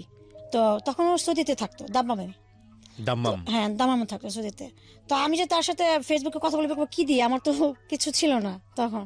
তো পাশে বাসায় যে কম্পিউটার ছিল তাদের কম্পিউটার গিয়ে আমি ফেসবুকে তার সাথে হ্যালো চ্যাটিং করতে করতে প্রায় 4 মাস কথা বলতাম করতাম। তো একদিন সে আমাকে আর কি প্রপোজ করে রিলেশন করার জন্য, ফ্রেন্ডশিপ থেকে রিলেশন। তখন আমি বললাম যে আমার তো সবকিছুই তুমি জানো, আমার বাচ্চা আছে, একটা বাচ্চার বয়স 3 বছর, আমি ম্যারিড, আমার হাজব্যান্ডও কিন্তু মারা গেছে কি না তা যাই না, তা আমি কিভাবে আমি রিলেশনে জড়াবো? আর আমার বাচ্চা দেখে তো তোমার ফ্যামিলি কখনো মেনে নিবে না, আমার বন্ধু আছে, বন্ধুই থাকি, আমি এটা বললাম। তা বলো যে না, হ্যাঁ এই বাচ্চা আমার। ও বলো যে এই বাচ্চা আমার, আমি এখন থেকে ওর বাবা। হ্যাঁ, তুমি ওকে বলবা যে তোমার বাবা বিদেশ থাকতো, আমি যখন দেশে আসবো তখন পরিচয় দিবা যে তোমার বাবা এটা। আমাকে ও বলছে, আমি বললাম যে এটা হয় না। ও বলছে যে হ্যাঁ আমি এইটাই করব, আমি সবকিছু দিনে তোমার সাথে আমি সম্পর্ক করবো। এরপর দেখেছে না আমাকে সিমে ফোন অনবর, আমি তখন ফেসবুক সব বন্ধ করে দিচ্ছি, যোগাযোগ না করতে পারে আমার সাথে। দেখে সিমে অনবর ফোন দিতেছে, এরপর প্রায় 1 মাস ফোনের উপর ফোন আমাকে করছে। তখন আমি নিজেকে একটু সুযোগ দিলাম যে দেখি। আর তখনই আমি একটু ফিল করলাম তার প্রতি আমার ভালো লাগে, আমার একটা কাজ করছে। হ্যাঁ, তখন এক পর্যায়ে আমি সম্পর্ক জড়িত হয়ে যাই। হ্যাঁ, এক পর্যায়ে আমি তাকে ভালোবেসে ফেলি, তার সাথে আমার একটা সম্পর্ক হয়ে যায়। তখন সে আমাকে বললো যে তুমি আর এই রান্না টানা বাদ দাও, ম্যাচ খাও না, বাদ দিয়ে দাও। তখন আমি বললাম এগুলো বাদ দিলে আমি চলবো কিভাবে, বাচ্চাকে কে বাসা বাড়ি দিকে আমি দিব সবকিছু, তোমার যা খরচ লাগে আমি দিব। তো ওর সাথে আমার দীর্ঘ 7 বছর সম্পর্ক ছিল। এই 7টা বছর আমার বাচ্চার খরচ, আমার খাবার দেওয়া, বাচ্চা খাবার, ঘর ভাড়া 7টা বছরও চালাইছে। আচ্ছা, 7 বছর ওনার সঙ্গে আপনার দেখা হয়েছে? ওর সাথে সম্পর্ক 2 বছর পর দেশে আসছে। আচ্ছা, হ্যাঁ, দেশে এসে দেখা করছে, দেখা করে 1 মাস ছিল, ওর দেশের বাড়ি চাঁদপুর। হ্যাঁ, 1 মাস থেকে পরে আবার কাতার চলে গেছে। আচ্ছা, পরে কাতারে চলে যাওয়ার পর পরে আবার আসার পর আমাকে বিয়ে করছে। বিয়ে করলো আপনাকে? হ্যাঁ। কয় বছর পর বিয়ে করলো? 7 বছর পর, আমাদের সম্পর্ক 7 বছর পর বিয়ে করছে আমাকে। আচ্ছা, তো আপনার আগের হাজবেন্ডকে আপনি ডিভোর্স দেননি? হ্যাঁ, ডিভোর্সটা, হ্যাঁ বিয়ে করার আগে ডিভোর্স দিচ্ছি আমি তাকে। তার মানে 10 বছর যাবত উনি লাপাত্তা, আপনার হাজবেন্ড প্রায় 10 বছর যাবত লাপাত্তা, তারপরেও আপনি ডিভোর্স দেননি, যেহেতু আপনি আরেকটা সম্পর্কে যাচ্ছেন সে কারণে আপনি ফর্মুলা তাকে ডিভোর্সটা দিলেন। হ্যাঁ। ডিভোর্সটা কি হিসেবে দিয়েছেন? আপনার হাজবেন্ডের কোন ঠিকানায় আপনি কাগজ পাঠিয়েছেন? আমার হাজবেন্ডের ফরিদপুর বাড়ি। হ্যাঁ। হ্যাঁ, ওই ঠিকানাটা ছিল। তো ও যখন আমাকে, ও দেশে আসার আগে, ও তো দেশে আসার আগে ও তো ওর সাথে সম্পর্কটা আমার তো কাছাকাছি না, দূরে দূরে বিদেশে। এই ফোনে কথা, 24 ঘন্টা ফোনে কথা বলতাম, ভিডিওতে দেখতাম, এটাই আমাদের সম্পর্ক। হ্যাঁ, সামনাসামনি না। তো হুট করে আমি আমার মাথায় টাচ করলো, ও যে আমাকে বিয়ের কথা বলতেছে, আমার হাজবেন্ডের সাথে আমার তো ডিভোর্স হয় নাই। আমি ডিভোর্স না, আমি বিয়ে করি কিভাবে? তো এই কিভাবে ডিভোর্স দিতে হয় বা কিভাবে কাগজ তুলে, এটা আমি একটু বুঝতাম না তখন এটা। তো তখন আমি ওই আমার মামিকে বললাম, তখন বললো যে তোর যে কাজ সে বিয়ে হয়েছে, ওখানে গিয়ে তোর কাবিন আমার তুলতে হবে, তুলে গিয়ে তারপর সে করতে হবে। তাহলে আয় চল, তোর সবকিছু আমি করে দিচ্ছি। তো যেখানে আমার কাজে ইয়ে হয়েছে সব কাগজপত্র তুলে সবকিছু করে আমি ওই ঠিকানার মতো আমাকে তারা বলে দিল যে এমনি এমনি করে সই দেন, এইটাই করার, এভাবে আমার কাজ পাঠিয়ে দিব। পর ওই সব তারা যা বলছে সেভাবে করলাম। তখন ডিভোর্স নামার ওর দেশে বাড়িতে পাঠিয়ে দিচ্ছে। আচ্ছা, তো আপনারা বিয়ে করলেন তারপর? হ্যাঁ, তারপর দেশ আসলো। দেশ আসার পর আমরা জুলাইয়ের 3 তারিখে 2016 তারিখে আমরা 2016-তে হ্যাঁ, বিয়ে করলেন। ও দেশে আসছিল মাত্র 19 দিনের জন্য। আচ্ছা, 19 দিনের জন্য আসছে। তো বিয়ে করলাম। বিয়েটাকে পর আমাকে দেশে নিয়ে গেল, ওদের বাড়িতে। হ্যাঁ, দুবাইতে। আর আমার মেয়ে তো তৎক্ষণাৎ তখন বড় হয়ে গেছে।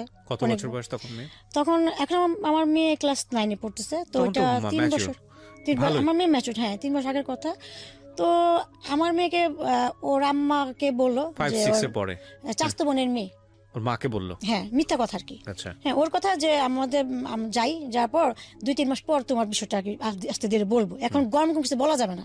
আর ও ফ্যামিলির বড় সন্তান ছিল, ওর বাবা ছিল না, সংসার সম্পূর্ণ সবকিছু ওর হাতে, দায়িত্বটা সবকিছু। তো আর ও বিয়ে করতে দেরি এই জন্য করছে যে দেখো আমি আমার ফ্যামিলিকে আমি সবকিছু দিয়ে দেই, সম্পূর্ণ সব, আমার ভাইকে নিজে পায়ে দাঁড়া করে, বোন 2টাকে বিয়ে দিয়ে দেই, সম্পূর্ণ সবকিছু পর যদি আমি তোমাকে বিয়ে করার পর আমার ফ্যামিলিকে যদি বলি যে তোমার অতীত এটা, তাহলে অবশ্যই আমার ফ্যামিলি মানতে বাধ্য হবে, কারণ আমি তাদেরকে সবকিছু করে দিছি। হ্যাঁ, তারা আমার একটা পছন্দ কি তারা মেনে নেবে না, এটাই। তো দেশে গেলাম, যার পর ওখানে থাকলাম 1 সপ্তাহ। 1 সপ্তাহ থাকার পর আমার যখন ঢাকা আসছি, আমি যেখানে থাকতাম সে পাশে যে মামি আমার শাশুড়িকে ফোন দিয়ে সবকিছু বলে দিছে, আপনার ছেলে তো এই, হ্যাঁ, এই মেয়ের সাথে 7-8 বছর সম্পর্ক, হ্যাঁ, সব টাকা পয়সা দিয়েছে, আপনার ছেলেকে চুষা খাইছে, লাখ লাখ টাকা খাইছে। হ্যাঁ, এ কথা বললো। না জানি মেয়ে কোন জাদু টনা করছে, আপনার ছেলে মেয়ের জন্য এত কি পাগল, হ্যাঁ, টাকা পয়সা সব এগিয়ে দিছে, এবং আরেকজনের বাচ্চাকেও পাল্টাছে, আমার মেয়ের কথা বললো, পাল্টাছে, এবং বিয়ে করছে কিছুদিন আগে, এই কথা। তখন আমার শাশুড়ি না আমার হাজবেন্ডকে কিছু বলে নাই। যখন 19 দিন পর দেশের বাইরে চলে গেছে কাতারে, চলে যাওয়ার পর ওকে ফোন দিয়ে ওকে টর্চারিং করতেছে, তুই আমার ছেলে আমার সাথে এত বড় প্রতারণা করলি, এত বড় মিথ্যাটা বললি। আমার শ্বশুর বাড়ির আত্মীয় যারা আছে, আমার শাশুড়ি সবাইকে এটা বলে দিছে। হ্যাঁ, বলে তারপর সবাই ওকে ফোন দিয়ে বলতেছে যে তুই এটা কি করছিলি, তুই এত সুন্দর একটা ছেলে, দেখতে সুন্দর কোনো কম না, হ্যাঁ, আর মেয়ে তো এমন না যে সুন্দরী যে এই জন্য তুই পাগল একজন বিয়ে সম্ভব করছো, মেয়ে তো তেমনটা না, যে তুই কি দেখে মেয়েকে এত ভালোবাসিস, কি দেখে এগুলি, আর এমনি করে কি সব কি এতটা কি ওকে তিক্তটা একটু খারাপ জঘন্য কথা বলতেছে, ওর মাথা ব্রেন নষ্ট হয়ে গেছে, আউট হয়ে গেছে। তখন ও বাস্তবতার সামনে আসলো, বাস্তবতার সামনে এসে যখন ও লজ্জা পাচ্ছে সবার কাছ থেকে, তখন আমি ঢাকা, তখন আমাকে ফোন দিয়ে বললো, তুমি তোমাকে অনেক ভালোবাসো, তুমি একটা কাজ করবো। আমাকে কি, তুমি আমার উপরে বিশ্বাস করে তুমি দেশে যাও। আমি বললাম কেন? কিন্তু আমাকে যে দেশে পাঠাচ্ছে, ওর ফ্যামিলি ওর শুনে ওরা প্ল্যান করে রাখছে আমাকে দিয়ে ডিভোর্স দেওয়া হবে, একটা খালি স্টেপের সিগনেচার দেওয়া হবে। হ্যাঁ, প্ল্যান করছে, এটা কিন্তু আমি জানি না, এটা আমার হাজবেন্ডের সাথে কথা বলেই সবকিছুই। আর আমার হাজবেন্ড যেমন সবসময় বলে আমি তো ডিভোর্স দিব না, তাই না, এই জন্য আমাকে মিথ্যাতে বলে যে তুমি দেশে যাও, দেশে গিয়ে যেহেতু আমার মা সব যাই নিয়ে গেছে সবকিছু, তুমি কি আমার পাটাদের মাপচা সবকিছু করে মিলটাল হইয়া আসো, যাও। তা আমি ওর উপরে বিশ্বাস করে কথাটা বিশ্বাস করলাম। চেষ্টা করার পর আমি দেশে গেছি।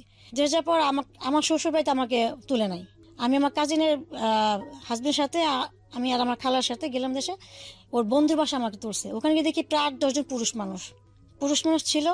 হ্যাঁ, তারপর এক মুরব্বি বললো যে তোমার শাশুড়ি তোমাকে মাইনে নিছে, যা হয়েছে মাইনে নিছে, এখন আমরা সবাই তোমার পক্ষে, হ্যাঁ, তোমার পক্ষে, আর এই জন্য তুমি এই স্টেমে একটা সই দাও। হ্যাঁ, কেন দেখা যায় তোমার জামাই থাকবো না, তোমার শাশুড়ি যদি নির্যাতন করে, হ্যাঁ, সেক্ষেত্রে আমরা তোমাকে হেল্প করবো। আমাকে মিথ্যা কথা বলতেছে, আসলে কিন্তু আমাকে ডিভোর্সের জন্য সই দিতেছে। তা আমি তখন বুঝতে পারার পর আমি আমার হাজব্যান্ডকে ফোন দিলাম, যে বললাম যেগুলো কি হচ্ছে, যদি আমার শাশুর সাথে মিল করানো হয় তো এখানে এত লোকজন কেন, 10-12 জন পুরুষ মানুষ, এত লোক, এত ভিড়ভাড় তো দরকার নাই, তাই না? আর আমাকে তোমাদের বাসায় তুলো না, আরেকজনের বাসায় কি? তখন আমার জামাই বলতেছে কি, ওরা যা যা বলে যাবে তুমি তেমনি করো, আমাদের ভালোর জন্য। তো ও আমাকে সরাসরি বলতে পারতেছে না ব্যাপারটা, যে এই ব্যাপার, কিন্তু আমি কিন্তু এখন বুঝে গেছি। তো বুঝে যাওয়ার পর আমি ওখানে, আমি আর কিছু বললাম না, আমি শুধু সইটা দেওয়ার সময় বললাম যে সইটা আমাকে কেন কিসের জন্য রাখা হচ্ছে আমি জানি। তো যাই হোক, আমি সবার ভালোর জন্য আমি সইটা দিয়ে যাচ্ছি।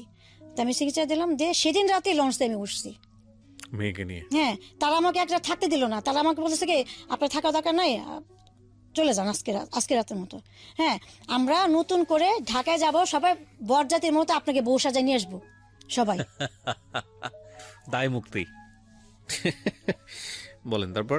হ্যাঁ, ওখানকার যারা ছিল পুরুষরা, ওর বন্ধু বান্ধব, আবার আমার শাশুড়ি, হ্যাঁ, তো বলছে যে মা তুমি যাও গা এখন, যাওয়ার পর আমি 3-4 দিন পর আমার পোলা টাকা টোকা দিয়ে যাবো, আমরা গয়না কাছে দিয়া একটা তোমার বউ সাজা একটা সুন্দর করে করে নিয়ে আসবো, সবাই যা দেবো তুই আমার ছেলের বউ, এমনি করে। তা আমি খুব সব বুঝতে পারছি, আমি কিন্তু তাদের কথা শুনতেছি আর ভিতরে ভিতরে আমি খালি হাসতেছি, আবার চোখের পানিও আগে পড়তেছে না, এমন একটা অবস্থার মধ্যে ছিলাম। তো আমি লঞ্চে উঠলাম, তখন রাত বাজে 12টা। লঞ্চে ওঠার সাথে সাথে আমি ওকে ফোন দিয়ে বললাম, দেখো আমি তোমার ডিভোর্স নামে আমি সই দিয়ে দিয়েছি, এখন তুমি আমার কাছ থেকে রেহাই। তবে একটা কথা বলি, যে তোমাকে আমি বিশ্বাস করছি, তুমি আমার জন্য করছো, আমার না আমার বাচ্চার জন্য করছো এতটা বছর, শুধু এর জন্য এদিকে তাকায় আমি তোমাকে আমার দিক দিয়ে মুক্তি দিলাম। কারণ আমি চাই না তুমি আমার জন্য দুনিয়া সবার কাছে ছোট হও, কারণ তোমার নিজের মুখের কথা আমার লাইফের হিস্ট্রি নাকি তোমার বাসার তোমার আত্মীয়স্বজন কুত্তা সবাই জেনে গেছে। হ্যাঁ, তো সেক্ষেত্রে তুমি পাও না যে তুমি হয়তো আমার জানা মজা ফার্স্ট ভালোবাসা ফার্স্ট বিয়ে, এই যেটা আমার মতে, ওইটা তো আমার একটা অন্যটা পার্ট ছিল। তো এই করে আমি প্রচুর পরিমাণে কান্না করলাম, কান্না করতে করতে হুট করে আমি 2টা পাউচা করে আমি উঠলাম যে আমি এখন লাফ দিয়ে মারা যাবো, সুইসাইড করবো। মানে আপনার প্ল্যান ছিল আপনি সুইসাইড করবো, আমি পারতেছি না লোড নিতে, এত কষ্ট, এতই একটা মেয়ের লাইফে কিভাবে হয়, তখন আমি লোড নিতে পারতেছি না। তখন আমি উঠে যে দাঁড়ালাম লাভ যখন দেওয়ার জন্য, হুট করে আমার চোখের সামনে আমার বাচ্চার যে ছোটকালে যে যখন 2 বছর ছিল, ওর সেই ছবিটা আমার চোখের সামনে ভেসে উঠলো।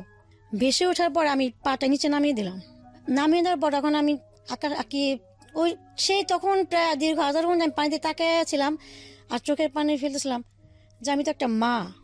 দেখেন, ভেরি ট্রাজিক। মানে 13 বছর 14 বছর বয়সে মেয়েটার বিয়ে হয়ে গেল, যখন সে বিয়ে বোঝে না, সংসার বোঝে না, প্রেম বোঝে না, এগুলো করার পরে না লাইফের এই রিয়েলিটিগুলো ফেস করা ব্যাপার আসে। তো সেরকম একটা বয়সে সংসার, বাচ্চা বোঝে না, শারীরিক সম্পর্ক বোঝে না, সেই সময় বাচ্চার মা, তারপরে জীবন চলতে গিয়ে বাচ্চাটাকে লালন পালন করতে গিয়ে অবর্ণনীয় কষ্ট, এবং জীবনে এই পর্যায়ে একটা মানুষ আসলো, তাকে সে মনের অজান্তে ভালোবেসে ফেললো, মানুষটাকে বিয়েও করলো, কিন্তু আমাদের সামাজিকতা তাকে সেই জায়গাটায় স্টাবলিশড হতে দিল না। আজকের এই গল্পটা থেকে ভয়ঙ্কর কিছু শেখার আছে। জীবন থেকে সে দায়মুক্তিও চেয়েছিল, কিন্তু সে জীবন থেকে দায়মুক্তিও নিতে পারেনি, কারণ তার সন্তান আছে। এটা একটা ভয়ঙ্কর রকম একটা স্টোরি, এবং এই ভয়ঙ্কর স্টোরি বাংলাদেশের অসংখ্য মেয়ের স্টোরি। এই একটা অ্যাঙ্গেল অনেক মেয়ের মধ্যে খুঁজে পাওয়া যাবে, কারণ আমি আমার জীবন গল্পে এত গল্প প্রচার করেছি এই টাইপের, মানে বর্ণনাতীত বলা চলে। তাই একটা পুরো জীবনটা স্পয়েল হয়ে গেল না এক অর্থে?